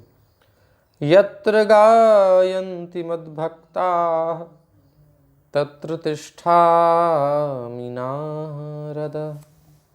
जहाँ मेरे भक्त प्यार से मेरा गुणगान करते हैं, मैं तो वहीं रहता हूँ जी, और कहीं नहीं रहता जी। बस प्रेम से डूब के गुणगान करो, भगवान का अनुभव हो जाएगा। और नहीं, अपने बल पर करते रहो साधना। ठाकुर जी कहते हैं, हम नहीं आ रहे तुम्हारी साधना के नियंत्रण में। तो जब कर कर के व्यक्ति थक जाता है और अंत में ईश्वर प्रणिधान करता है, समर्पण करता है, महाराज हमारी पावर खत्म, अब आप कृपा करो, तब भगवान प्रकट हो जाते हैं। यानी भक्ति से भगवान प्राप्त होते हैं। भक्त्या हमें कया ग्राह्य, तो ऐसे भगवान, तो योगी उन मूल तत्व को, प्रकृति के मूल को यानी कि त्रिगुणों को भी अनुभव कर लेता है, जान लेता है, लेकिन भगवान को नहीं समझ सकता। ऐसे सर्वज्ञ और असीम भगवान को मैं सादर नमस्कार करता हूँ। तो सारे जितने वैज्ञानिक हैं ये मैटर पर तो अपना एक्सपेरिमेंट कर लेते हैं, बट ये आत्मा तक नहीं पहुँच पाते, परमात्मा तक तो क्या पहुँचेंगे। यदो परामो मनसो नाम रूप रूपस्य दृष्ट स्मृति संप्रमोषात् य ईयते केवलया स्वसंस्थया हंसाय तस्मै शुचि सद्मने नमः। जब मनुष्य की चेतना स्थूल और सूक्ष्म भौतिक अस्तित्व के कलमश से पूरी तरह शुद्ध हो जाती है, यानी ग्रॉस लेवल पर और सटल लेवल पर जब हम मैटर से डिटैच हो जाते हैं, अनासक्त हो जाते हैं, प्रकृति से भोगने की इच्छा त्याग देते हैं, कंट्रोल करने की इच्छा त्याग देते हैं कि मेरे अनुसार चले, और कार्य करने तथा स्वप्न देखने की अवस्थाओं से विचलित नहीं होते, अर्थात अपने आप को इन्वॉल्व नहीं करते एक्टिविटी में कि मैं डूअर हूँ। एक्चुअली में भगवान की शक्ति से सब चल रहा है, मैं तो उनका केवल इच्छा करता हूँ, भगवान मुझसे करा लेते हैं। इच्छा मेरी 99% भगवान का एफर्ट है, 1% मेरी केवल इच्छा है। तो अभिमान नहीं करता, यानी इन्वॉल्व नहीं होता किसी एक्टिविटी में कि मैं करने वाला हूँ। अभिमान नहीं रखता अंदर, वो दैन्य रखता है कि मैं तो बस इच्छा किया था, पापा ने सब कर दिया। पापा मुझे गोद में ले लो, पापा उठा लेते हैं। उठाने में किसका एफर्ट है? मुझे भूख लगी है मम्मा, माँ आती है उसके मुंह में डालती है, हैं? किसका एफर्ट है? माँ का। तो अब वो कहे नहीं मैंने खा लिया, नहीं मैं उठ गया, मैं इतना ऊंचा चला गया, कुछ नहीं जी, कुछ नहीं हूँ। तो जब ये स्थिति हो कि इन अवस्थाओं से विचलित नहीं होता, अर्थात गहरी नींद में लीन नहीं होता, और रुक जाइए, विचलित नहीं होता, और जब मनुष्य का मन सुषुप्ति अर्थात गहरी नींद में लीन नहीं होता, यानी जागृत में भी वो जागृत रहता है, स्वप्न भी नहीं देखता, और सुषुप्ति में भी वो अपने आप का अनुभव नहीं छोड़ता, यानी कि सुषुप्ति में जाकर हम भूल जाते हैं कि क्या हो रहा है, कुछ नहीं अनुभव होता, सब खत्म हो जाता है। वहाँ भी वो जागृत रहता है, तो वो समाधि के पद को प्राप्त होता है, अर्थात नींद उसको प्रभावित नहीं कर पाती, उसको ढक नहीं पाती, नॉलेज को स्वप्न नहीं ढक पाता, प्रैक्टिकल लाइफ में वो किसी भी एक्टिविटी में इन्वॉल्व नहीं करता, अपने आप को डूअरशिप में नहीं रखता, अहम और मम से परे रहता है, जो कि अनुभव कर रहा है कि भैया ये तो मैं हूँ ही नहीं, ना मैं कुछ कर रहा हूँ, ये भगवान करवा रहे हैं और मेरी इच्छा से करवा रहे हैं। मेरी इच्छा नहीं हो तो क्यों करवाएं गलत काम, वो तो चाहते हैं बैक टू होम ले जाना। तब उसकी भौतिक दृष्टि तथा मन की स्मृतियाँ जो नामों तथा रूपों को प्रकट करती हैं विनष्ट हो जाती हैं। तब उसका संसार खत्म हो जाता है। वो देखता भी है, चलता भी है, खाता भी है, पीता भी है, उठता भी है, बात भी करता है, सब काम करता है, बट इसमें घुसता नहीं है, इन क्रियाओं में प्रवेश नहीं कर जाता। जैसे अभी हम प्रवेश किए हुए हैं, हमको थोड़ा सा पीछे जाना है, हम बहुत आगे जंगल में प्रवेश कर गए हैं। मैं ये शरीर हूँ, ये परिणति है, मतलब इतना घुस गए संसार में, इसकी एंट्री हमने कर ली, हमारे माइंड फोकस हो गया, हमारा मन वन सब, मतलब हम इसमें एब्जॉर्ब हो गए, बिल्कुल अटैचमेंट हो गया इतना कि मैं ही ये बॉडी हूँ। इससे थोड़ा पीछे आना है और बॉडी को अपने से अलग देखना है, क्योंकि बॉडी छोटी थी, बॉडी बड़ी हो गई, बॉडी बूढ़ी हो गई, लेकिन मैं वही हूँ, मेरी चेतना वही है, मेरी फीलिंग्स वही हैं, मैं वही हूँ, मुझ में चेंज नहीं आया। मैं कभी नहीं समझता कि मुझ में चेंज आया। ऐसा क्यों? जबकि प्रैक्टिकली दिख रहा है कि बॉडी ओवरऑल चेंज हो चुकी है, बिल्कुल A to Z। कोई सेल नहीं है इसका जो बचपन का सेल था वो जवानी में बचता ही नहीं है, ख़त्म हो जाते हैं, सब चेंज हो जाते हैं, यानी डेड हो चुकी है डेड बॉडी, वो सेल मर चुके हैं सारे। फिर कैसे मैं फील कर रहा हूँ कि मैं वही हूँ? इसका मतलब ये बॉडी अलग चल रही है, इसकी गति अलग है, मैं अलग हूँ। थोड़ा और पीछे आएंगे तो ये मेरी माइंड है, ये मेरी बुद्धि, इंटेलिजेंस है, ये भी भौतिक प्रकृति में है, ये मैं नहीं हूँ। तो ऐसे ही थोड़ा पीछे पीछे आना है, बैक, थोड़ा पीछे होते होते होते फिर अपने तक पहुँचेंगे कि हूँ एम आई। देन फिर हम देखेंगे कि भगवान भी हैं। तो इतनी लंबी यात्रा करके हम इतने अंदर घुस गए जाकर के प्रकृति में। तो तब जो है केवल ऐसी समाधि में जब संसार बिल्कुल विनष्ट हो जाता है उसका, अर्थात उसमें अटैचमेंट उसका ख़त्म हो जाता है, क्रियाएं करता है बट उसमें रस नहीं लेता। जैसा कि जयानंद प्रभु ने सिंपल भगवान की सेवा में लग करके वो स्थिति प्राप्त कर ली कि अब वो बॉडी से उठ गए। ये सेवा से होता है, नेचुरली हो जाता है।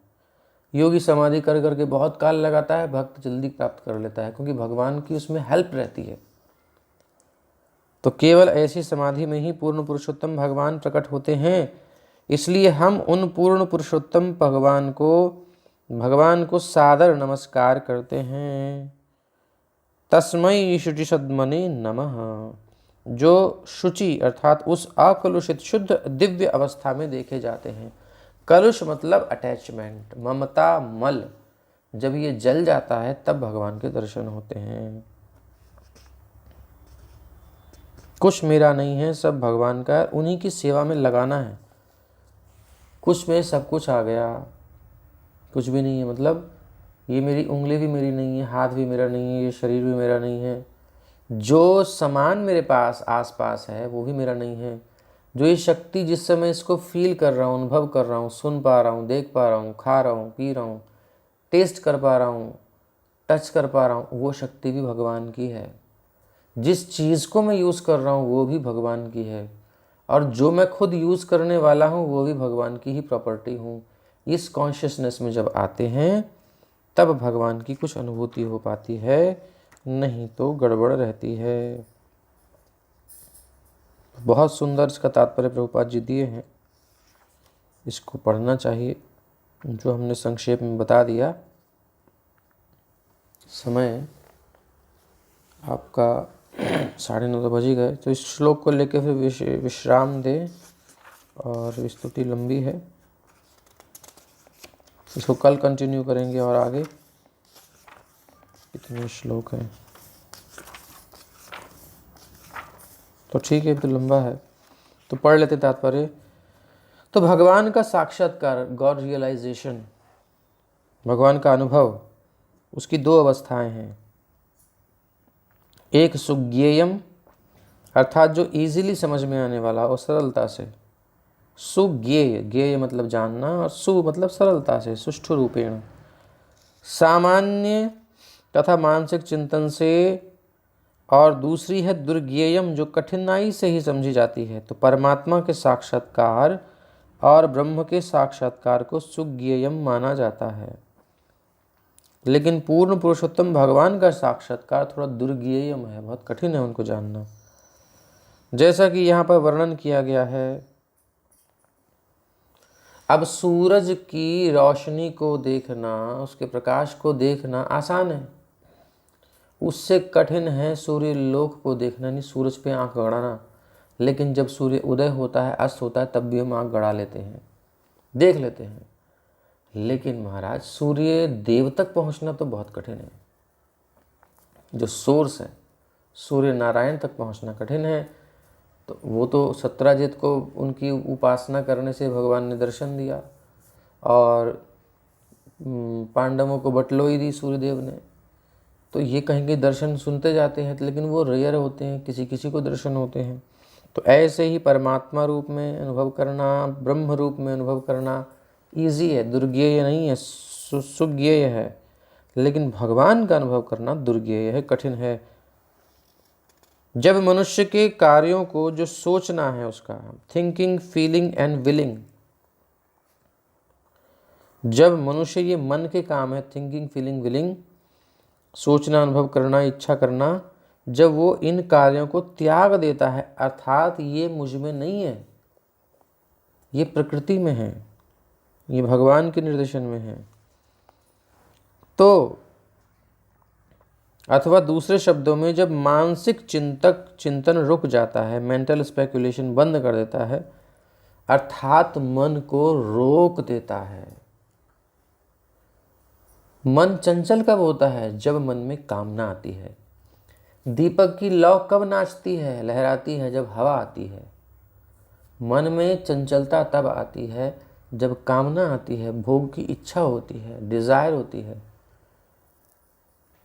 अपने एंजॉयमेंट की, तो ये मन हिलता है, चंचल होता है। उस चंचल मन में भगवान का दर्शन नहीं हो सकता। लेकिन जब मन बिल्कुल शांत स्थिर हो जाता है, जैसे चंचल बिंब में प्रतिबिंब का दर्शन, वो चंचल आधार में प्रतिबिंब का दर्शन हम नहीं कर सकते। शीशे में कर सकते हैं क्योंकि वो स्थिर है, लेकिन शीशे को भी हिलाओगे तो हम प्रॉपर अपने आप को नहीं देख पाएंगे। जल में हम दर्शन करें अपने मुख का, तो जल की तरंगे बहुत सारी होंगी उसमें, तो हम नहीं दर्शन कर सकते। लेकिन जब वो स्थिर हो जाएगा तो जल में भी हम अपना दर्शन कर सकते हैं। तो ऐसे ही समझ लीजिए, मन में जब हमारे कचरा होता है, अर्थात वासनाएं होती हैं, इच्छाएं होती हैं, एंजॉयमेंट की, संसार के सुख की, इन प्रकार ये जो भी इच्छा हो, तो मन चंचल होता है। कामना का कंकड़ पड़ते ही मन चंचल हो जाता है। तो निर्विषयम मनः मुक्तम निर्विषयम मनः बद्धम तो विषयासक्तम। योग सूत्र में भी ये बातें आती हैं कि बद्धन की अवस्था क्या है? जब विषयों में अनुरक्त होता है मन, इच्छाएं होती हैं उसके अंदर। और मुक्तम, मुक्त कब होता है जीव? जब मुक्तम तो निर्विषयम मनः, जब इसमें से विषयता, भोगों की इच्छा निकल जाती है, कोई डिज़ायर नहीं बचती मैटेरियलिस्टिक, देन ये स्थिर होता है। और भक्ति का प्रोसेस क्या है कि उसमें अनंत इच्छाएं पैदा हो जाती हैं। फिर भगवान की ये सेवा करनी, वो सेवा करनी, लेकिन अपने सुख के लिए वो शून्य हो चुका है, जीरो। अपने सुख के लिए उसके मन में कोई तरंग नहीं आती, कोई कंकड़ नहीं पड़ता। इसलिए उसको एक्टिव रहते हुए भी, जनरल काम करते हुए भी, खाते पीते सोते उठते बैठते समय भी भगवान का अनुभव रहता है, क्योंकि मन उसका स्टेबल है, स्थिर है। क्योंकि उसकी सेंस एंजॉयमेंट की स्थिति नहीं है, उसकी कृष्ण के सुख को देने की स्थिति है। और वो स्थिति एजिटेट नहीं करती माइंड को, वो पीस देती है, आनंद देती है, ब्लिस देती है। ये बात सब लोग समझ नहीं सकते। उसको समझने के लिए थोड़ी सी श्रद्धा चाहिए, बुद्धि चाहिए, थोड़ा सा टाइम चाहिए, साधना चाहिए। हाँ, अगर आप श्रद्धापूर्वक इसको मान लो तो तुरंत आपको रिजल्ट मिल जाएगा, ये भी है। तो जब मानसिक चिंतन रुक जाता है, तब उसे साक्षात्कार भगवान का होता है। क्लियर हो गया ये? बिल्कुल मेरे समझ से तो क्लियर हो जाना चाहिए, और नहीं हो तो बोलिएगा। तब उसे श्री भगवान का साक्षात्कार होता है। ये दिव्य साक्षात्कार या अनुभूति सुषुप्ति अर्थात गहरी निद्रा से भी परे है। गहरी निद्रा में भी भगवान का अनुभव तो होता है, क्योंकि भगवान का, देखो संसार का हर सुख आदमी को मिल जाए, ऐसा समझ लो कि एक आदमी की जितनी इच्छाएं भोग करने की, लीगल इलीगल एवरी इच्छा सब पूरी कर दी जाए उसकी, लेकिन उसको सोने ना दिया जाए। अब बताओ, कल बहुत सुंदर अवस्था रही, रात भर जागे, शालिग्राम जी का अर्चन खूब सुंदर हुआ। 4 याम होते हैं, तो 6 से 9, 9 से 12, 12 से 3 और फिर 3 बजे फिर अभिषेक ठाकुर जी का, शालिग्राम जी का बड़ा सुंदर दुग्धाभिषेक, छवि अभी भी आंखों में है। इतना आनंद दर्शन किया, तो इतना सहस्राचन तुलसी जी का अर्चन, तो सुबह तक वो आराधना चल रही थी। तो अब नींद फिर भी आई, 2-3 घंटे सोए हम, 2 घंटे सोए कितना पता नहीं। तो नींद के बिना काम गड़बड़ हो जाता है अभी हम लोगों का। लेकिन जिन्होंने अर्चन किया था उनकी आंखों में नींद नहीं दिख रही थी, इतनी वो प्रभावी नहीं हो रहे थे। तो जो बहुत ऊंची स्थिति में भक्ति में पहुंच जाते हैं, उनको ये सब से कोई अनुभव नहीं लेना होता, इससे परे पहुंच जाते हैं, वो समाधि में होते हैं। जो सोना जागना उनका सब समाधि होती है। तो कहने का मतलब, अगर हम जैसे व्यक्तियों को जो संसार में आ सकते हैं, वो यदि उनसे नींद छीन ली जाए और सारे सुख दे दिए जाएं, A to Z, legal illegal, गलत सही सब मिला करके, तो बताओ खत्म हो जाएगा सुख उस जीवन से? नहीं हो जाएगा। ऐसा तो नहीं कि खत्म नहीं होगा। नींद के बिना सुख सुख सुख देंगे क्या? सुख सारे विषय, किसी का ऑब्जेक्शन तो नहीं है? ये बहुत जरूरी है, कभी बहुत आती है। हाँ, नींद नहीं ली तो हम नहीं भोग सकते विषयों को। तो ये जो नींद का सुख है, ये सारे सुखों पर पानी फेर देता है। इसका मतलब नींद में हमें क्या मिल रहा है ऐसा स्पेशल, जिसके बिना संसार भी फीका लगता है? नींद में भगवान का अनुभव होता है। गहरी नींद जब होती है, उस सुषुप्ति में परमात्मा का स्पर्श प्राप्त होता है जीवात्मा को, वो आनंद है। लेकिन क्योंकि वो अविद्या में होता है, भगवान उस क्षेत्र में आकर के उस पर कृपा कर देते हैं, इसलिए वो हमेशा नहीं टिकता, फिर वो विषयों में आसक्त होता है। लेकिन एक डिवोटी जो होता है, वो क्या होता है? प्रभुपाद जी कह रहे हैं कि दिव्य साक्षात्कार या अनुभूति सुषुप्ति अर्थात गहरी निद्रा से भी परे है, यानी इससे भी बढ़ करके हम अपनी स्थूलबद्ध अवस्था में वस्तुओं में भौतिक अनुभव और स्मृति के द्वारा इंद्रिय गोचर करते हैं। जो हमको अनुभव होता है भौतिक चीज़ों का, हमने कुछ टच किया, हमको फील हुआ, हमने कुछ देखा, उसका भी मैसेज गया माइंड में, उसको हम कुछ फील करते हैं उससे, थिंकिंग, फीलिंग, विलिंग। तो ये जो है स्मृति, ये के द्वारा इंद्रिय गोचर होते हैं, अनुभव के द्वारा, और हमारे मन में हम कुछ कुछ फील करते हैं, तो ये इंद्रिय गोचर होते हैं इसके द्वारा। भौतिक वस्तुओं को बद्धावस्था में भौतिक अनुभव के द्वारा, स्मृति के द्वारा इंद्रिय गोचर होते हैं। इंद्रियों को, मन भी एक इंद्रिय है, मन में हम कुछ कुछ फील करते हैं, कुछ कुछ देख लेते हैं ना, इमेजिन कर लेते हैं, सपने अच्छे देख लेते हैं, ये सब माइंड की क्रिएशन है। और कुछ हम जागृत रह करके कुछ अनुभव करते हैं इंद्रियों से, ये बद्ध अवस्था में है, ऐसे अनुभव कर सकते हैं। और सूक्ष्म अवस्था में हम जगत की अनुभूति स्वप्न में करते हैं, ठीक है।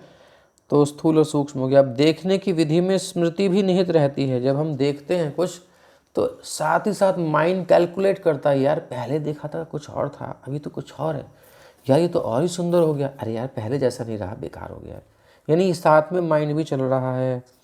देखने की विधि में स्मृति भी निहित रहती है, और ये सूक्ष्म रूप से भी विद्यमान रहती है। तो स्थूल अनुभव तथा स्वप्नों के परे सुषुप्ति अर्थात गहरी निद्रा है। तो जो हम स्थूल अनुभव करते हैं जाग करके, उससे परे गहरी निद्रा है। और जब कोई सुषुप्ति यानी गहरी नींद को लांघ कर पूरी तरह आध्यात्मिक पद पर, स्पिरिचुअल प्लेटफॉर्म पर आता है, तो उसे समाधि, विशुद्ध सत्व या वसुदेव सत्व प्राप्त होता है, जिसमें भगवान के दर्शन होते हैं। तो इस नींद को भी जीतना पड़ेगा, अर्थात नींद के सुख से भी आगे भक्ति का, सेवा का सुख लेना पड़ेगा। भगवान की सेवा में एंगेजमेंट बढ़ाना पड़ेगा, ढूंढनी पड़ेगी सेवा। खाली रहने के लिए तो बहुत बहाने हैं। लुक बिजी डू नथिंग, ये बहुत अच्छा पॉलिसी है लोगों की। एक्चुअल में कुछ नहीं हो रहा है, बिजी लगते हैं, बट एक्चुअल में जीवन में कुछ आता नहीं है। लेकिन एक्चुअल में हमको कुछ करना है। अतः श्री कृष्ण नामादि न भवेद ग्राह्यम इंद्रियैहि, जब तक कोई द्वंद्व में इंद्रिय पद पर, यानी कि इंद्रियों की अनुभूति, आँख नाक कान जीभ सब इंद्रियां हैं, उनकी अनुभूति के पद पर जो स्थूल हो या फिर मानसिक रूप से हम इंद्रिय तृप्ति करते हैं, सूक्ष्म स्थित रहता है, तब तक आदि भगवान का साक्षात्कार संभव नहीं है। मतलब कहने का, जब तक हम शब्द स्पर्श रूप रस गंध के पीछे अपने सुखों के लिए भागते रहेंगे संसार में, कितनी ही दौड़ लगा लें, कितना कुछ कर लें, रामदेव बाबा का योग भी कर लें, किस लिए कर रहे हैं, हेल्थ सही रहे, उसके बाद एंजॉयमेंट करेंगे, तो वो योग नहीं है, वो योगा हो चुका है, उसका भोगा हो गया है, योगा से भोगा, भोग में ही जाएगा वो योग। तो ये चीज़ समझने की है कि किस स्तर पर हम बैठे हैं। तो जब तक कोई द्वंद्व में इंद्रिय अनुभूति पर, द्वंद्व मतलब डुअल नेचर, हमारी नेचर जो है इसमें विषमता रहती है, कभी भी समता नहीं होती। कभी सुख है तो दुख भी है, साथ में सर्दी है तो गर्मी भी है, मान है तो अपमान भी है, ऐसे ही लाइट है तो डार्कनेस भी है। हर चीज़ का दोहरा व्यवहार है इस संसार में। इस द्वंद्व में रहता है, इंद्रियों की अनुभूति पर रहता है। यार ये वाला तो अनुभव, हमने किसी को स्पर्श किया, किसी वस्तु को, किसी व्यक्ति को, पहले तो तुम यार पतले थे, अब तो तुम मोटे हो गए, पहले तो मेरे हाथ में आ जाता था तुम्हारा हाथ, अब तो नहीं आता। मतलब एक बात कहने की, तो ये क्या है, ये इंद्रिय अनुभव है। ये चाहे स्थूल हो या कभी कभी मन में हो, मानसिक स्वप्न में हो, स्थित रहता है। तो तब तक इसमें जब हमारी चेतना फंसी है, तब तक आदि भगवान का साक्षात्कार असंभव है। यानी मैटर से हम कांटेक्ट में रहेंगे तो हम चाहे सूक्ष्म लेवल पर हों, चाहे स्थूल लेवल पर हों, हम भगवान का अनुभव नहीं कर सकते। हमें इससे परे जाना पड़ेगा। और उसका क्या उपाय है? सेवोन्मुखे ही जिह्वादौ स्वयमेव स्फुरत्यतः।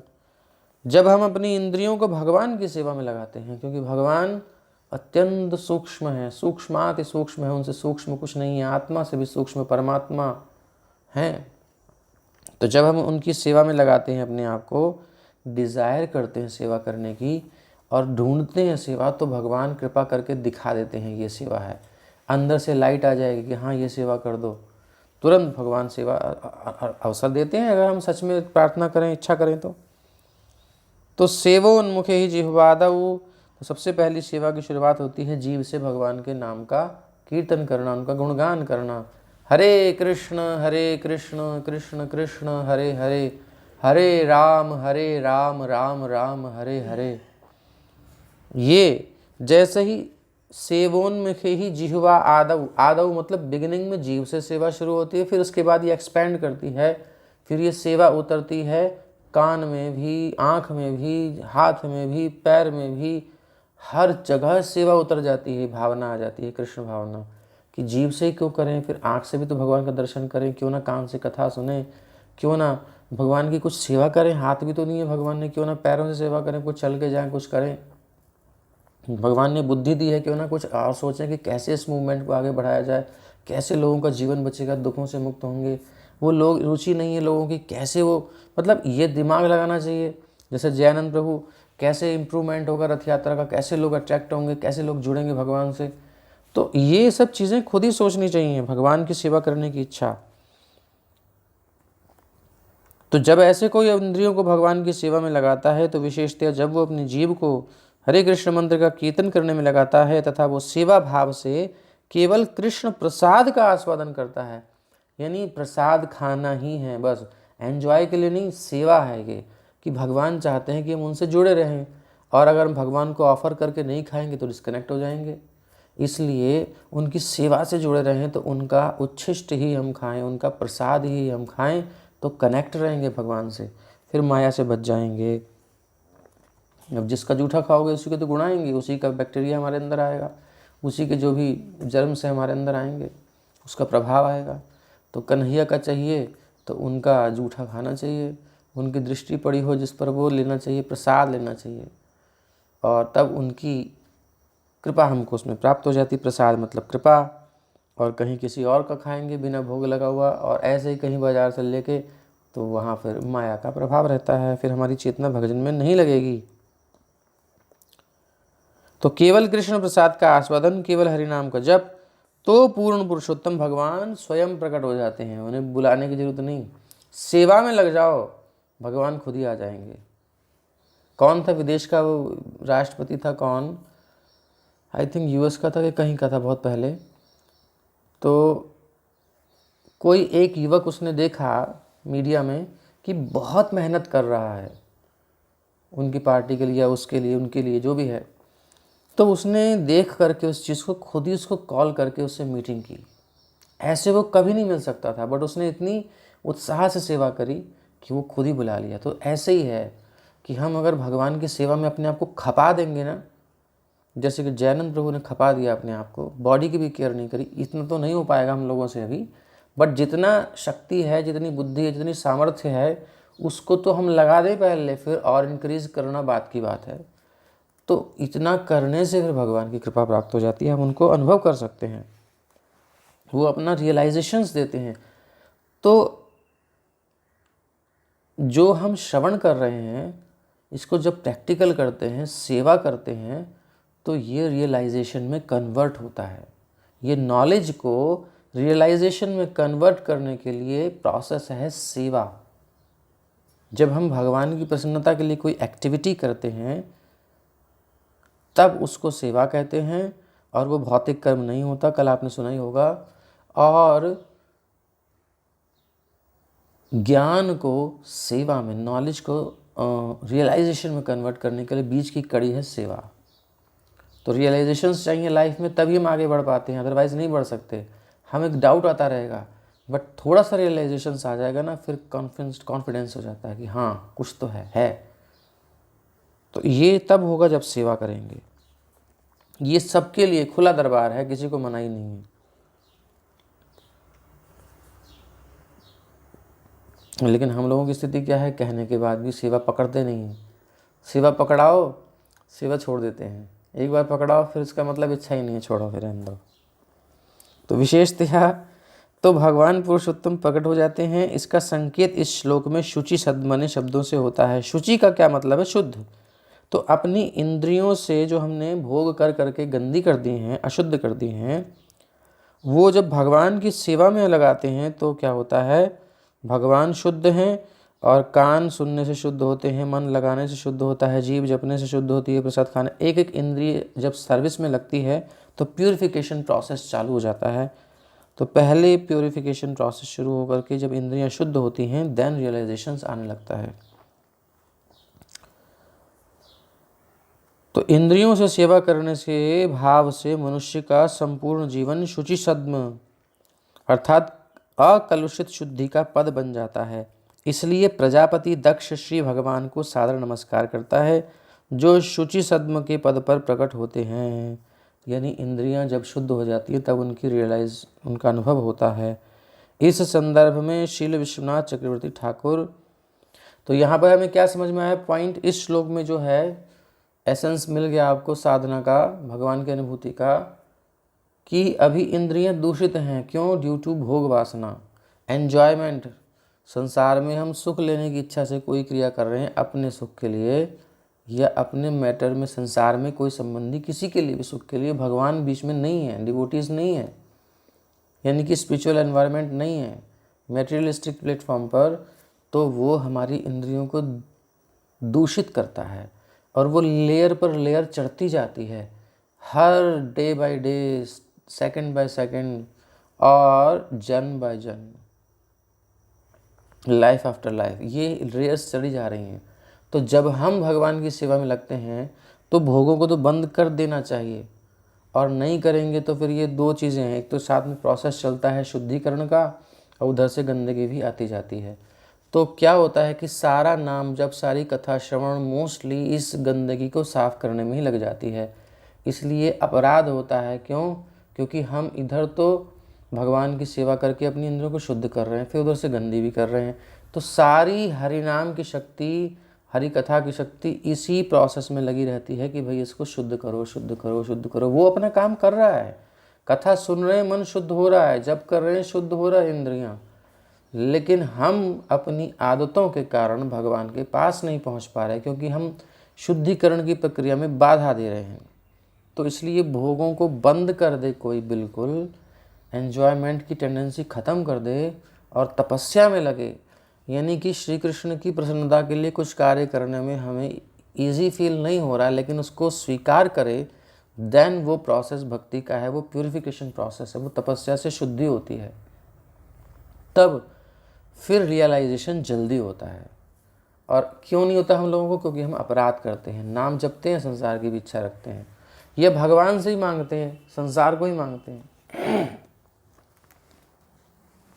तो ये समझ में आ गया सबको? बिल्कुल क्लियर हो गया कि नहीं हुआ? जिसको नहीं हुआ वो बोले।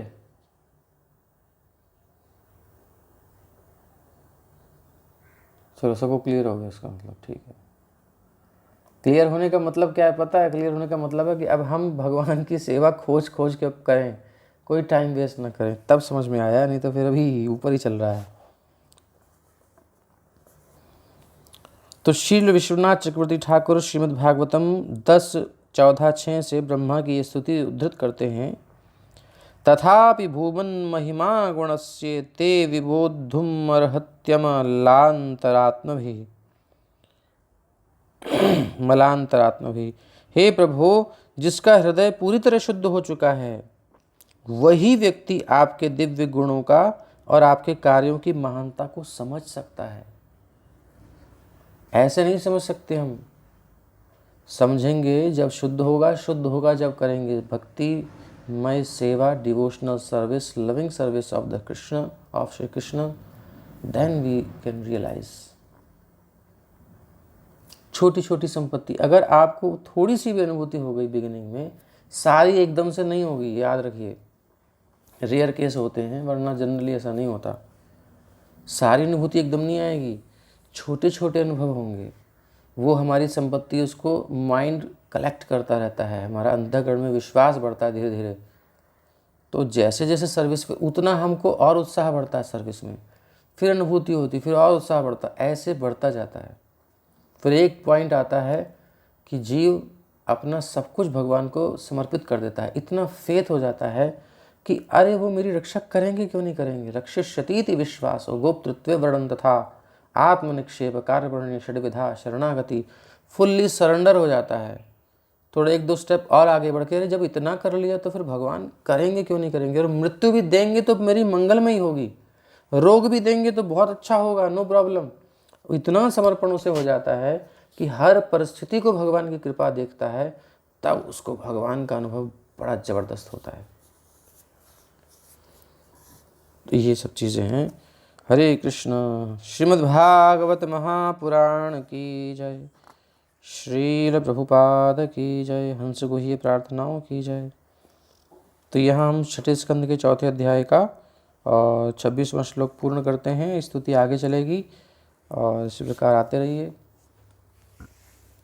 और लोगों को लाते रहिए, जबकि यहाँ के मुख्य श्रोता तो कम ही हैं, क्योंकि रेगुलर रहने वाले कम होते हैं। और संडे में सबको बुलाइए, कोई बात नहीं, संडे को स्पेशल क्लास में। किसी का कोई सुना है जिस उस सुनने से संबंधित कोई प्रश्न हो तो कर सकते हैं।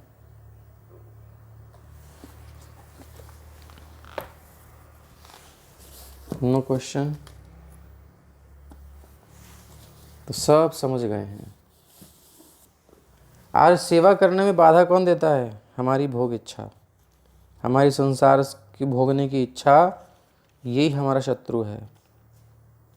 ये हमसे कहता है यार क्या करेगा, ठीक तो है, सब तो बढ़िया चल रहा है, क्यों ज़रूरत है कि तपस्या करने की, कष्ट उठाने की, रिस्क लेने की क्या ज़रूरत है, लाइफ ठीक से तो चल रही है। ये मन कभी ऐसा कहेगा। और कभी दुख आएंगे जीवन पे, अरे क्या मिला तुझे। मतलब बहुत सारे आर्गूमेंट अंदर से ही आते हैं, माया के द्वारा दिए गए। ये क्रेजी माइंड बहुत सारे आइडिया देता है हमें, इसको भी इग्नोर करना पड़ता है। डिवोटी को भजन करना कोई आसान नहीं है, भगवान को प्राप्त करना का देखा जाए तो, और बहुत इजी है। फेथ करें भगवान में और बढ़ जाए, हो जाएगा। लेकिन अगर ऐसे ही माइंड की चालों में हम फंसते रहेंगे तो फिर कभी नहीं पहुंच पाएंगे। हरे कृष्ण कृष्ण कृष्ण हरे हरे, हरे राम राम राम हरे हरे। हरे कृष्णा प्रभु जी। जी प्रभु जी, आपको जस्ट बताना था मुझे कि हम लोग बेइज्जती तो बहुत लोगों को है, लेकिन बहुत सारे लोग ऐसे हैं जिनको मतलब लिटरली पुश करना पड़ता है। तो मुझ हमारे जो अपने हैं प्रभु जी, उन्हें तो हम पुश कर लेते, लेकिन बाकी जो लोग हैं हमें समझ में नहीं आता कि वो लोग इंटरेस्ट क्यों नहीं लेते हैं। नहीं, मुझे पता है आप कर रहे हैं प्रयास, आपका मुझे पता है। और यही बस इतना ही देखो कि मैं प्रयास पूरा करूं, बाकी रिजल्ट पे ध्यान मत दो। आपको अपने एफर्ट पर ध्यान देना है ईमानदारी से बस। बाकी सबके बस की नहीं है कि सब आएँ, सबके पुण्य नहीं होते। स्वल्प पुण्यवताम राजन विश्वासो नहीं विजायते। हमें अपना एफर्ट करना है बस, कोई टेंशन नहीं। और जितना हम भगवान से प्रे करके सेवा में लग पाएँ और प्रार्थना करें जीवों का कष्ट दूर करने के लिए, संसार में सब हम आपकी इस इच्छा की पूर्ति के लिए शक्ति चाहते हैं। प्रभु शक्ति दो, हमें इंटेलिजेंस दो। ये प्रे करके हम करेंगे, प्रभुपाद जी का आश्रय लेकर के करेंगे आचार्यों का, तो वो आपको इंटेलिजेंस देंगे कि कैसे लोगों को हम कन्विंस करें। फिर आप उनसे सब कुछ कर सकते हो। डेवलप होता रहेगा धीरे धीरे, बस लगे रहिए। बहुत बहुत धन्यवाद आपका कि आप जीवों पर कृपा कर रहे हो और स्वयं पर कृपा कर रहे हो सबसे पहले तो। ठीक है, हरे कृष्णा।